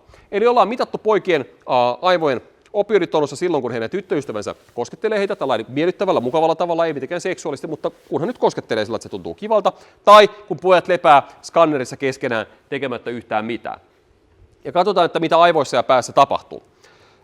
Jos katsotaan, että mitä ihmiset ensin kokee, täällä on ihmisiltä pyydetty koehenkilöiltä arvioitu miellyttävyyttä, eli punaisella on tämän sosiaalisen koskettelun aikana ja sinisellä on sitten perustilanteen aikana, eli tietenkin silloin kun koehenkilöt on siellä kosketeltavana, niin se tuntuu merkittävästi mukavammalta kuin se, että jos se makaisi siellä yksinään. Ja sitten jos katsotaan kivun kokemusta, niin kivun kokemus on kanssa lievempää silloin, kun siellä on tosiaan joku koskettelee tai kun joku ei kosketa. Tämän PET-kameran ikävä puoli on se, että siellä joutuu olemaan aika paikallaan aika pitkään, että se kyllä rupeaa tuntumaan pikkasen kivulalta pidemmän päälle joka tapauksessa, vaikka kuinka kuka koskettelisi siinä sen mittauksen, mutta yhtä kaikki. No jännittävämpiä tuloksia tietenkin tulee siitä, kun me katsotaan, että mitä täällä aivojen opioidijärjestelmässä tapahtuu tämän koskettelun aikana, niin saadaan nähtyä, että siellä on erittäin voimakas tämmöinen opioidivaste siellä aivoissa, eli tämä binding-potentiaali, merkki on, että sitoutuu siihen päähän huomattavasti paljon enemmän silloin, kun ne koehenkilöt on siellä keskenään, eli ei ole ketään partneria silittämässä. Eli tavallaan se tarkoittaa siis silloin sitä, että se opioiditonus laskee tämän sosiaalisen kontaktin aikana. Eli me nähdään tämmöinen neuromodulatorinen efekti tässä tietyssä välittäjäaineessa, kun ihmiset ovat tämmöisessä hyvin primitiivisessä sosiaalisessa kontaktissa keskenään, mikä on erittäin hyvin linjassa sen kanssa, mitä me tiedetään apinoilta. Ja voidaan tällä tavalla väittää, että tämä mielihyvä ja opiaatit on tämmöinen keskeinen mekanismi, mikä sitten ylläpitää tätä sosiaalisia suhteita ihmisillä. Ja tietenkin tämähän nyt on tämmöinen yksinkertaisen replikaatio apinakokeista. Ihmisethän ei vietä kaikkea päivää niin kuin nylpyttämällä kavereitaan tällä tavalla. Me pidetään sosiaalisia suhteita yllä muutenkin puhumalla, keskustelemalla, juttelemalla tietoverkoissa. Niin tietenkin seuraava kiinnostava steppi on katsoa, että miten nämä ihmisen sosiaalista kommunikaatiota ja vuorovaikutusta ylläpitävät systeemit adaptoituneet, eli mukautuneet tähän meidän nykyiseen tapaan pitää sosiaalisia suhteita yllä.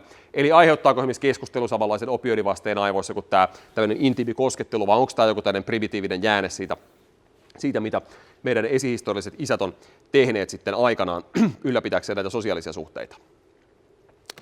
No, tunteet saa ihmiset liittymään yhteen, niin kuin tässä äsken näytettiin, nämä myönteiset tunteet, tämän opioidijärjestelmän aktivaatio on keskeinen mekanismi, mikä sitä taustalla on, mutta tunteilla on myös paljon muitakin sitten tehtäviä tässä sosiaalisessa vuorovaikutuksessa. Ja yksi tällainen keskeinen asia, missä tunteet on ehkä kaikista tutuimpia ihmisille arkipäivässä, on tunteiden ilmaiseminen.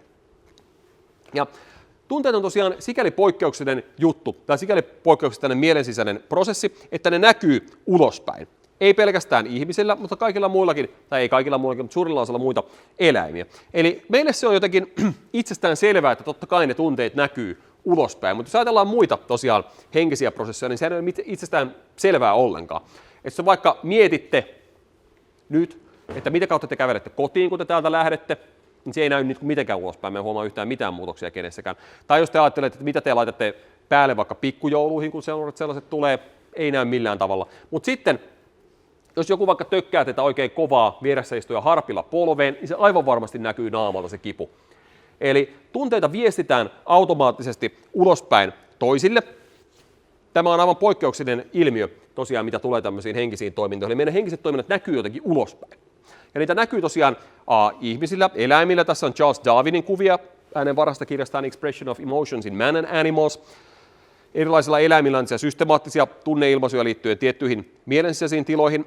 Jopa pienet vauvat pystyy tämän tyyppiseen kommunikointiin. Eli selkeästi vauvat tietenkin esimerkiksi itkemällä ja kasvonimellään pystyy viestimään erilaista hätää, niin vauvat pystyy aika monimutkaiseen kasvojen avulla tapahtumaan kommunikointiin, missä tässä on se aika kuuluisa Mel-Sofia Moorein tutkimuksesta katsottu, kuinka pienet vauvat ihan muutaman viikon ikäiset pystyy matkimaan aikuisen kasvon ilmeitä aika tarkasti ja hyvin, eikö vaan? Eli vauvoilla on jotenkin tämmöinen myötäsyntyinen tai lähtökohtainen kyky olla tämmöisessä sosiaalisessa vuorovaikutuksessa mukana ja reagoida omilla kasvoillaan toisten ihmisten kasvon ilmaisuihin. Ja hämmästyttävää on se, että tämmöiset tunteisiin liittyvät ihan primitiiviset vasteet, mitä vaikkapa kasvoilla nähdään, on aika samanlaisia eläinlaista toiseen. Eli täällä on ihmislapsia, erilaisia apinanpoikasia ja jyrsiänpoikasia, joille on näytetty sitten, tai itse asiassa annettu orosensorisia ärsykkeitä erilaisia. Eli tässä on tämmöinen myönteinen hedoninen reaktio, on annettu jotain makeita nestettä suuhun, ja täällä on kielteinen reaktio, missä on annettu jotain kitkerää nestettä kiniiniä suuhun. Ja katsottu, että mitä naamalla tapahtuu. Ja aika systemaattisesti, ottaa nyt huomioon, että on täysin eri eläimiä, mitä te näette siellä, niin systemaattisesti kaikilla eliölajeilla, mitä on testattu, tämä myönteinen reaktio, makea neste, aiheuttaa sitä, että kieltä työnnetään ulos ja kieltä livotaan. Toisaalta kielteinen reaktio, kitkerä neste, aiheuttaa sen suun avaamisreaktion. Eli ihan fysiologistikin tämmöiset perustavanlaatuiset kasvoilla tapahtuvat tai kasvoilla tunteisiin liittyvät ilmaukset on aika samanlaisia eri lajien välillä, joten ne saattaa olla joku tällainen yhteinen evolutiivinen perä.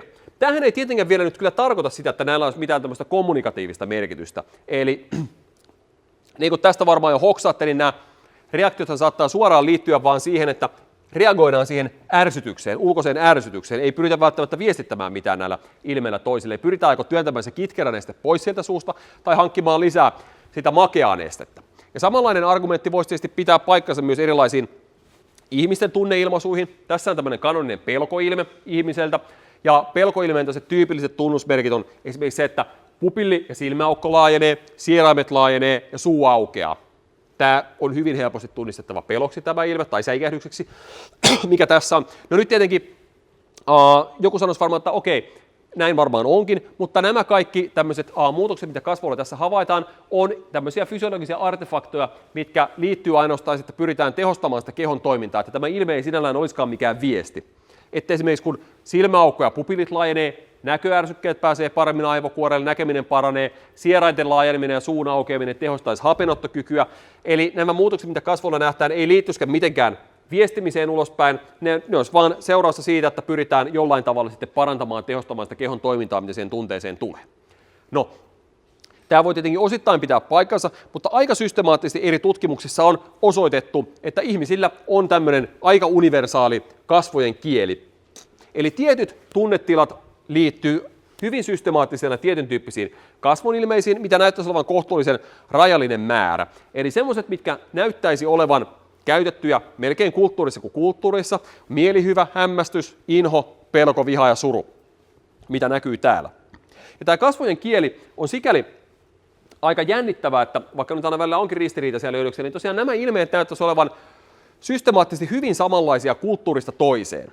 Eli se kieli, mitä kasvoilla käytetään, ei olekaan samalla tavalla niin joustava kuin se puhuttu kieli, mitä me käytetään. Esimerkiksi kun katsotaan, kuinka tarkasti eri kulttuureista tulevat ihmiset pystyy tunnistamaan amerikkalaisten ihmisten kasvonilmeitä, niin tässä on nyt yhdysvaltalaisia, chileläisiä, brasilialaisia, argentiinalaisia ja japanilaisia ihmisiä. Ja nämä pylvään korkeudet kovaa sitä, että kuinka hyvin näistä eri maista tulevat tai näissä maissa asuvat ihmiset on tunnistaneet yhdysvaltalaisten ihmisten ilmaisevia mielihyvän, pelon, vihan, hämmästyksiä ja surun ilmeitä. Menemättä mitenkään detaljeihin, jos unohdatte vaikka ne eriväriset palkit, niin voidaan aika yksimielisesti sanoa, että tosiaan esimerkiksi mielihyvän, hämmästyksen ja surun tunnistaminen ja inhon tunnistaminen on aika korkeaa kulttuurista riippumatta. Eli me ymmärretään toisissa kulttuureissa kasvaneiden ihmisten tunneilmauksia lähes yhtä hyvin kuin meidän oman kulttuurin ihmisten tunneilmauksia. Nämä tunneilmaukset ei siis ole mitään tällaista kulttuurin tuotetta, vaan todennäköisesti jotain biologisten tällaisten hardwired affektijärjestelmien tuottamia sitten tämmöisiä sosiaalisia viestejä meidän kasvoilla. Ja tosiaan jotain pientä variota siellä on, mutta ei kuitenkaan mitään hirvittävän suurta. No minkä takia tämmöinen järjestelmä on sitten kehittynyt? No kun se näyttäisi olevan tämmöinen kohtuullisen universaali ja paikasta toiseen riippumaton, niin todennäköisesti täällä on joku huomattava merkitys meidän hyvinvoinnille. Ja itse asiassa ajatellaankin sillä tavalla, että se minkä takia ne tunteet näkyy ulospäin, niin sillä on tärkeä meidän sosiaalista vuorovaikutusta ja sen dynamiikkaa edistävä merkitys. Kun me pystytään ilmaisemaan meidän oma tunnetila toisille jo etukäteen, niin silloin toisten ei joka kerta tarvitse tulla kopauttaa meitä ja tulla siihen lähelle katsoa, että no, onko se nyt vihainen vai etkö ja lyötkö sä mua. Kun se näkyy jo kasvoilta etukäteen, että mä oon nyt huonolla tuulella tai mä oon hyvällä tuulella, niin voidaan välttää tällaisia turhia konflikteja ja ennakoida toisten toimintaa paremmin, mikä on tietenkin keskeistä isoissa laumoissa eläville erilaisille otuksille. Jos on kyseessä vaikka sellainen laji, mikä elää täysin yksin, niin silloin tämmöisellä taidolla ei nyt olekaan ehkä niin suurta merkitystä. Että silloin harvoin, kun niitä lajitovereita kohdataan, niin voidaan ehkä ihan hyvin ottaa se riski ja käydä vähän kokeilematta, että tuleeko nyt osumaa vai ei. Mutta jos niitä toisia nähdään joka päivä monta kertaa, satoja, ellei tuhansia kertoja päivän aikana, niin silloin on tärkeää, että meillä on tämmöinen automaattinen puskuri, minkä olla voidaan ikään kuin lukea toisten ihmisten ajatuksia heidän ilmeistään etukäteen ja sitä kautta sitten kiertää kaukaa ne kaverit, jotka on huonolla tuulella ja mennä niiden ihmisten luokse, että me nähdään, että on hyvällä tuulella.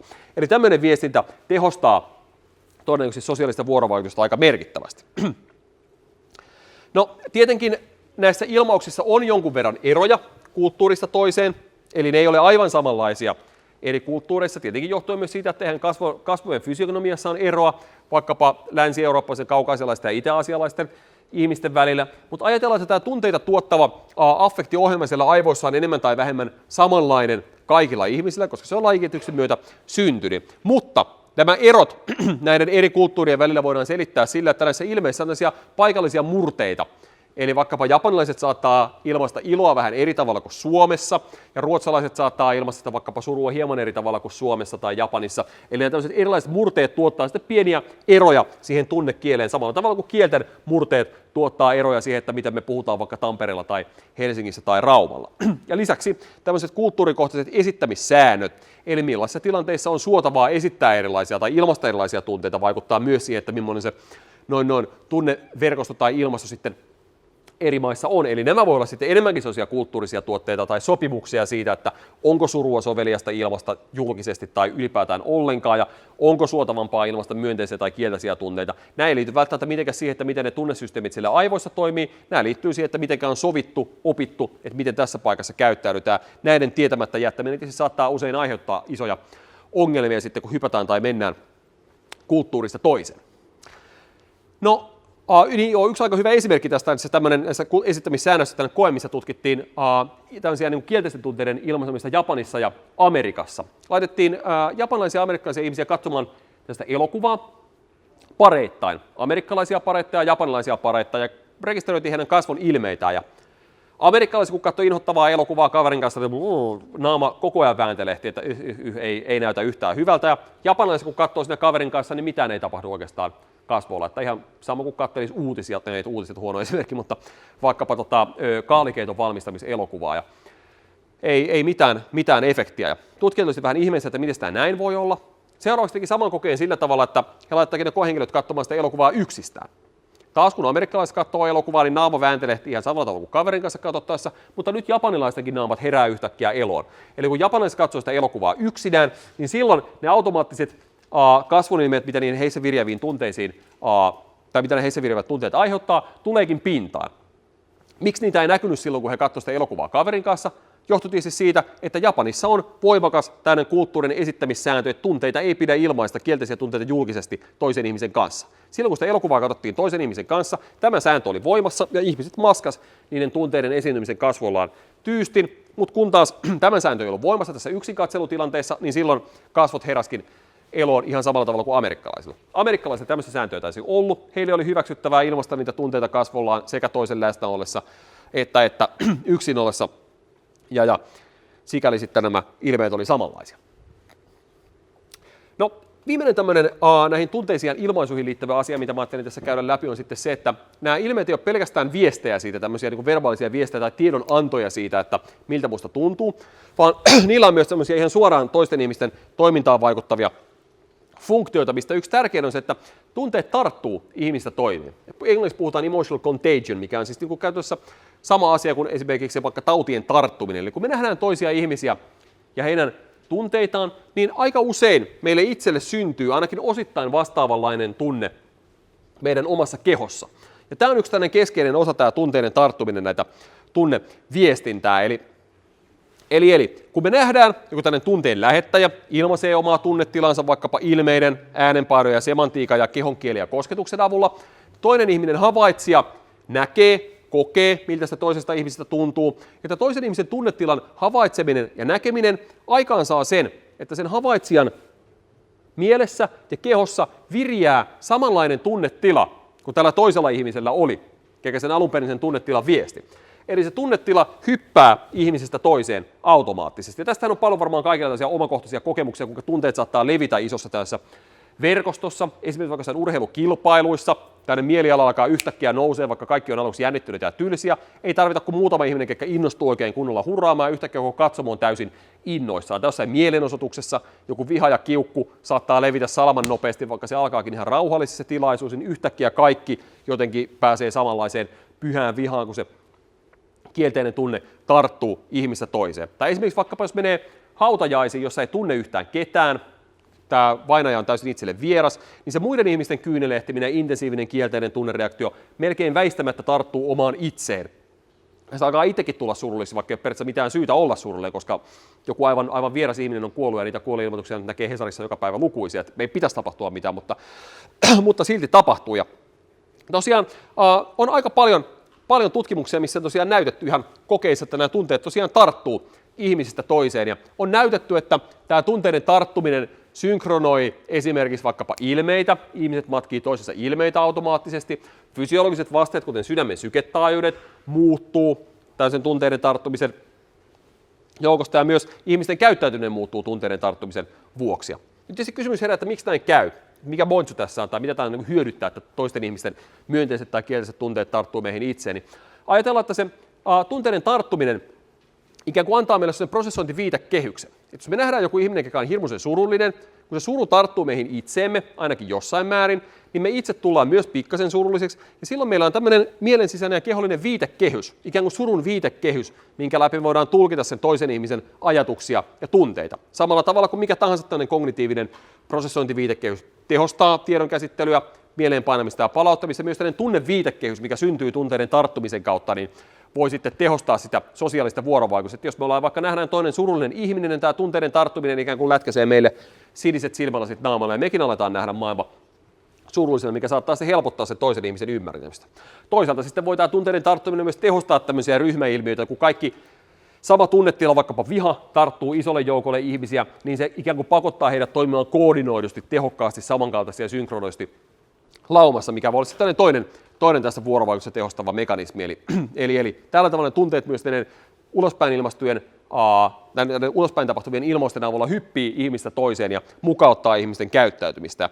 Tästä on aika paljon mun mielestä tosi hauskoja tutkimuksia, missä yksi tämmöinen ensimmäisiä sarjoja, mitä tehtiin, on kasvolihasten elektromyografia, Eli lihaksethan toimii tietysti sähkövirralla, ja kun sitä sähkövirtaa vahvistetaan riittävän paljon, me voidaan mitata sellaisia hyvin pieniä, huomaamattomia lihastoimintoja, mitkä ei muuten ehkä näkyisi ulospäin edes videokameralta. Ja kaksi tämmöistä keskeistä tunneilmauksiin tai kasvon ilmeisiin liittyvää kasvolihasta tämmöinen corrugator supercilii, mikä kurtistaa kulmakarvoja, tyypillisesti aktivoituu, kun ihmiset on vihaisia, ja zygomaticus major, mikä nostaa tuota poskipäätä, mikä liittyy hymyilyyn, mikä tyypillisesti aktivoituu, kun ihmiset on iloisia.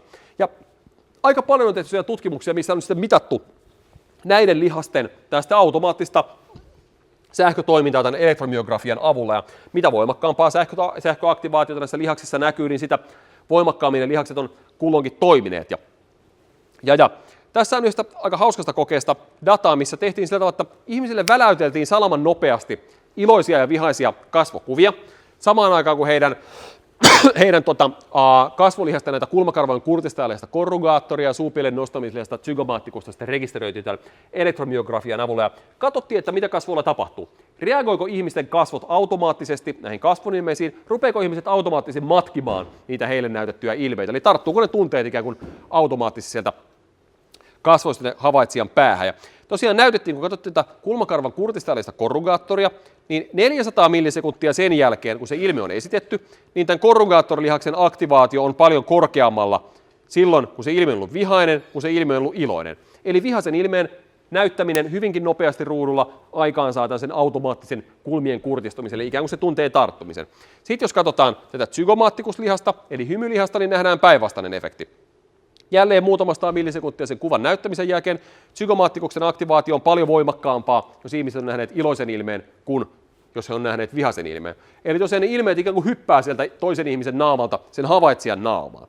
No tietysti ihmiset on sanoneet, että voiko olla kyse, että tässä on vain tämmöinen automaattinen motorinen matkinta, että ne tunteet ei mitenkään siellä tartu, että ehkä ne ihmiset vaan matkii niitä kasvon ilmeitä ilman, että heissä tuntuu yhtään miltään. No samanlaisia kokeita on tehty sillä tavalla, että ihmisille on soitettu kuulokkeisiin vaikka vihaisia ääniä, ja iloisia ääniä tai miellyttäviä ääniä, ja sitten rekisteröity näiden samojen kasvolihasten toimintaa. Silloinhan tämmöistä visuaalista mäppäystä ei voisi tapahtuakaan ollenkaan. Ja hämmästyttävää kyllä, saadaan ihan samanlaisia tuloksia. Eli myös tällä tavalla, kun ihmisille soitetaan kiukkuisia ääniä, niin he alkaa kurtistella kulmiaan automaattisesti, ja kun heille soitetaan iloisia ääniä, niin he alkaa hymyillä automaattisesti. Eli tällä tavalla kuulokanavan kautta tällaiset soitetut tunteetkin tarttuu, mikä osoittaa, että tosiaan tässä näissä tuloksissa ei ole kyse mistään tämmöistä pelkästään matalan tason matkinnasta, vaan yksinkertaisesti siitä, että ihmisissä viriää, kun he kuulee vaikka sen kiukkusen tai iloisen äänen, niin heissä viriää automaattisesti tämmöinen myönteinen tai kielteinen tunne, mikä aiheuttaa sitten sen kasvolihasten aktivaation, mikä voidaan näillä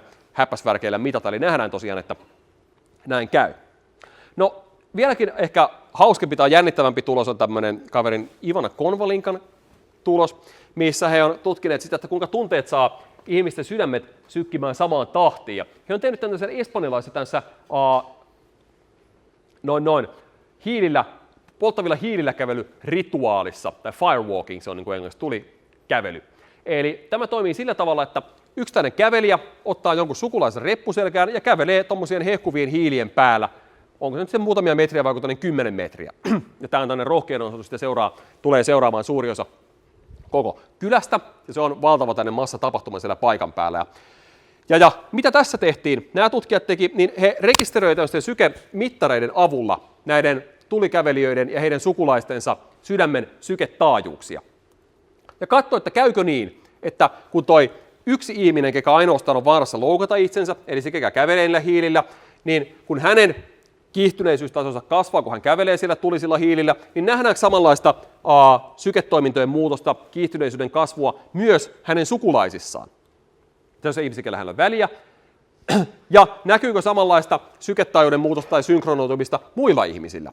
Eli tarttuuko ne tunteet tästä tulilla kävelijästä spesifisti siihen hänen sukulaiseensa, vai tarttuuko ne kaikkiin ihmisiin, ketä siellä noin yleisössä on? Ja aika hämmästyttävää, tässä tosiaan nyt kannattaa katsoa vain paria tämmöistä käkkyrää, eli tämä sininen käkkyrä täällä on tämä syketaajuus tällä ihmisellä, joka kävelee siellä hiilillä, ja tässä punaisella on tämä ihminen, joka on hänen sukulaisensa, joka on kyydissä, ja vihreällä on tämmöinen ihminen, joka on joku satunnaisesti valittu henkilö sieltä yleistä, kellä ei ole mitään tunnesidettä tähän tulilla kävelijään. Ja nyt nähdään tosiaan, että kautta koko linjan tämän hiilillä kävelijän syketaso on tietysti huomattavan paljon korkeammalla kuin näillä muilla ihmisillä, mutta jännittävää kyllä myös tällä sukulaisella, kellä on siis voimakas tunneside tähän hiilillä kävelijään, niin hänenkin sydämen syketaajuus on huomattavan paljon korkeampi kuin näillä satunnaisilla ihmisillä.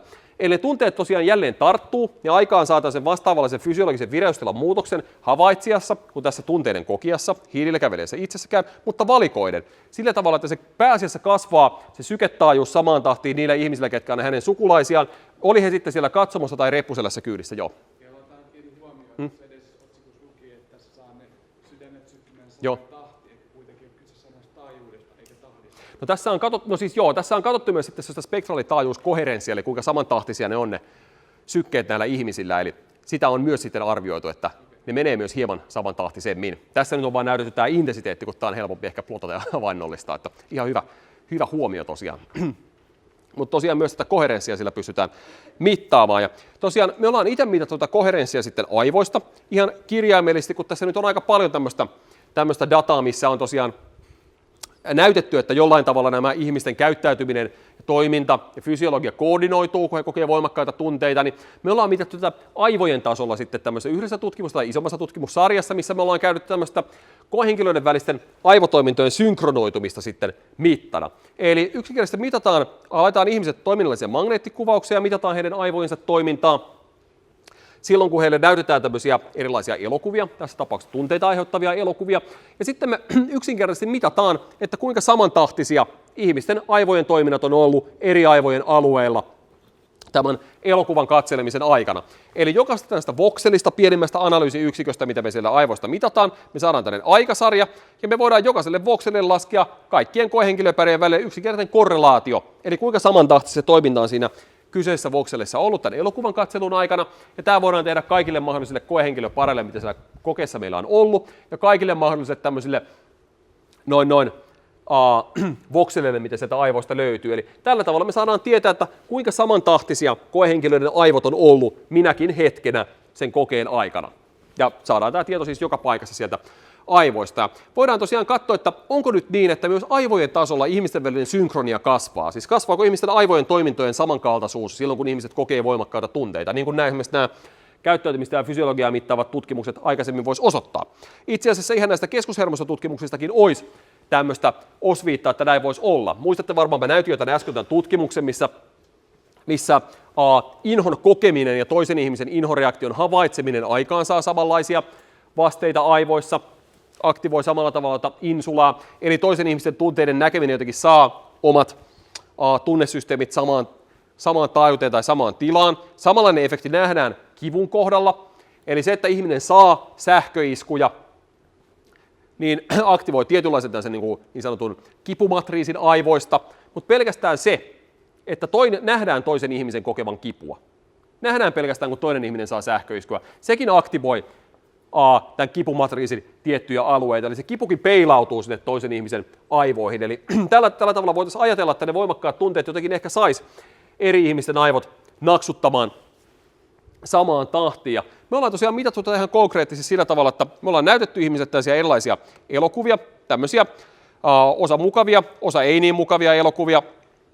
Ja sitten ollaan rekisteröity heidän aivoinsa toimintaa toiminnallisen magneettikuvauksen avulla ja sitten laskettu, että kuinka samantahtisesti eri ihmisten aivot toimii eri kohdissa tätä koetta. No miten tämä voidaan linkittää niihin tunteisiin tai tunnekokemuksiin, niin me ollaan tehty semmoinen temppu, että sitten kun ihmiset on katsonut nämä mukavat ja ei niin mukavat elokuvat lävitse, niin me ollaan pyydetty heitä uudestaan sitten katsomaan ne elokuvat ja arvioimaan, että miltä heistä tuntuu minäkin hetkenä sitä elokuvan katsomista, että saadaan sellaiset tunneaikasarjat. Eli kuinka miellyttävältä tai epämiellyttävältä ihmistä tuntuu tämän kokeen aikana, kuinka kiihdyttävältä tai rauhalliselta ihmistä tuntuu tämän kokeen aikana. Ollaan tästä 2 eri ominaisuutta arvioitu.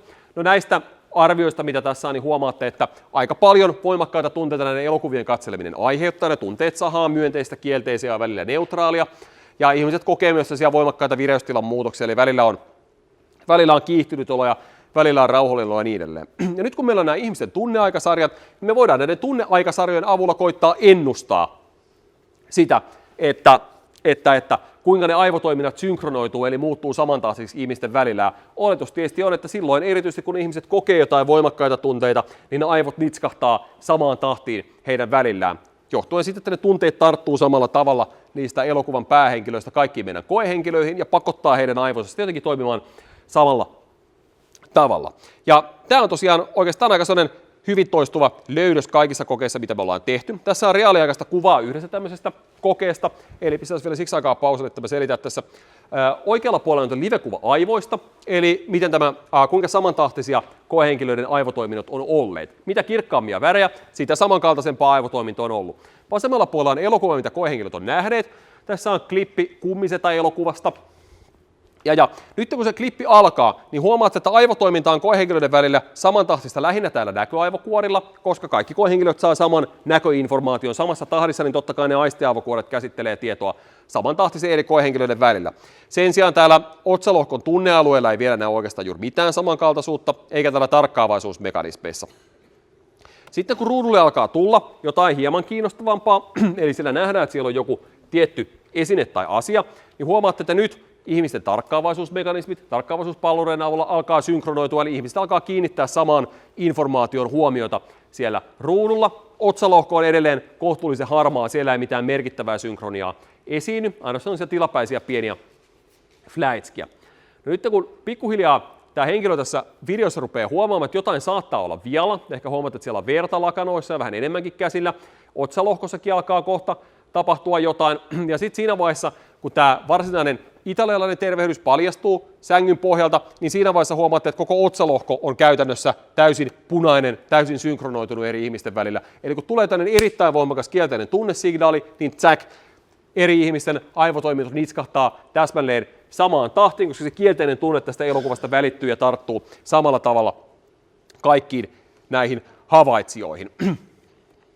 Ja tosiaan me voidaan tietysti tämä jotenkin vähän muodollisemminkin plottailla aivoihin, eli voidaan sitten laskea, että missä kohdissa aivoja nyt tämä tunteinen tämmöinen synkronoiva vaikutus näkyy kaikista eniten. Tässä on oikeastaan 2 tärkeää juttua on se, että mitä kielteisempiä tunteita ihmiset koki, sitä samantahtisempia heidän aivojen toimintansa näillä keskilinjan alueella. Muistatte, mitä liittyy tähän niin kuin noin eri tunteiden ylläpitoon tai esittämiseen siellä aivoissa. Ja mitä kiihtyneempiä tunteita ihmiset koki, mitä voimakkaampia kiihtyneisyyden tunteita he koki, sitä voimakkaammin tai samantahtisempaa aivotoiminta oli tuolla näköaivokuorella ja tarkkaavaisuusaivokuorella. Eli silloin kun ihmiset oli tosi kiihtyneitä, he todennäköisesti kiinnitti huomiota eniten samoihin asioihin siellä ympäristössä näissä elokuvassa, mitä he katselivat. Eli tällä tavalla voidaan tosiaan näyttää, että ne tunteet sitten automaattisesti säätelee niitä ihmisen aivoja samantahtiseksi. Ja tällä tavalla ollaan päästy oikeastaan sitä alkutilanteesta jälleen lopputilanteeseen. Eli lähdettiin siitä, että millaisia tämmöisiä mekanismeja nämä tunteet on, millaisia prosesseja ne säätelee, miten ne suojelee meidän toimintaa erilaisissa tämmöisen henkisen säilymisen kannalta kriittisissä tilanteissa, ja edettiin sitten sitä kautta siihen, että miten ne tunteet siellä aivoissa oikein on edustettuna. Ja miten ne tämmöisissä erilaisissa sosiaalisissa tilanteissa sitten säätelee meidän käyttäytymistä ja toimintaa, miten ne ohjaa siis erittäin pitkälle, ei pelkästään tämmöistä pako- ja pelkokäyttäytymistä, mutta myös toisaalta sitten sosiaalista vuorovaikutusta erilaisissa monimutkaisissa dynaamisissa tilanteissa. Ja oikeastaan tärkeät bonukset, mitä voitaisiin vieläkin korostaa, oli se, että ne tosiaan tuntee monimutkaisia säätelyjärjestelmiä, koordinaatiojärjestelmiä, ei tämmöisiä yksinkertaisia refleksin kaltaisia systeemiä. Ne automaattisesti muuttaa meidän toimintaa ja käyttäytymistä, mutta kun me tullaan tietoisiksi niistä tunteista, niin me voidaan sitten myös omalta osaltamme vaikuttaa siihen, että miten meidän tämmöiset erilaiset kriittiset tilanteet siellä elämässä ratkaistaan. Ja ongelmia syntyykin mielenterveydelle usein juuri siitä, että jos tämä tietoinen tunnekokemus ei olekaan tarkka. Että jos meillä on vaikka joku asia, mikä ympäristössä aiheuttaa pelkoa tai ahdistuneisuutta, ja me ei pystytä tietoisesti ratkaisemaan sitä, että mikä se on, niin silloin näiden meidän automaattisten tunnesysteemien kapasiteetti ei välttämättä riitä jonkun tämmöisen hyvin abstraktin uhan kohtaamiseen tai ratkaisemiseen. Et muistakaa, nämä systeemit on syntyneet lajin kehityksen myötä kauan aikaa sitten. Ne ei välttämättä pysty ratkomaan semmoisia ongelmia, kuten esimerkiksi vaikkapa parisuhdekriisi tai työpaikkakiusaaminen, mitkä saattaa kuitenkin aiheuttaa meissä ahdistuksen tunteita. Silloin on tärkeää, että me pystytään itse tietoisesti tunnistamaan, että nyt meistä tuntuu vaikkapa ahdistavalta, ja pystytään jotenkin tietoisesti kohdistamaan ne meidän prosessointiresurssit, että ratkaistaan se ahdistusta aiheuttava tilanne. Puretaan se parisuhdekriisi tai puretaan se parisuhde tai korjataan se, paikataan se tai ratkaistaan jollain tavalla ne työpaikalla syntyvät ongelmat. Eli tätä kautta on erittäin tärkeää tietää, olla tietoinen niistä omista tunteista ja ymmärtää, miten ne toimii. Koska ne tosiaan salaman nopeasti pystyy vaikuttamaan meidän päätöksentekoon ja ajatteluun ihan muutaman 100 millisekunnin kuluttua siitä, kun me nähdään jotain hyvää tai pahaa ympäristössä. Ja me voidaan näitä tunteita sitten tosiaan tai yleensäkin viestitään niitä myös ulkomaailmaan näiden ilmeiden ja eleiden ja puheen prosodian avulla, jotta toisilla olisi parempi käsitys siitä, että mikä se meidän tämänhetkinen mieliala tai toimintavalmius on. Ja ennen kuin lopetan, niin tietysti kiitän kaikkia Labran jäseniä, ketä meillä tällä hetkellä on Human Emotion Systems -laboratoriossa tekemässä sitä tunnetutkimusta Turussa ja Aalto-yliopistossa. Ja meidän kotisivulta löytyy aika paljon lisää tietoa näistä tutkimuksista, jos olette kiinnostuneita. Ja tietysti loppuun kiitokset kaikille kuuntelemisesta.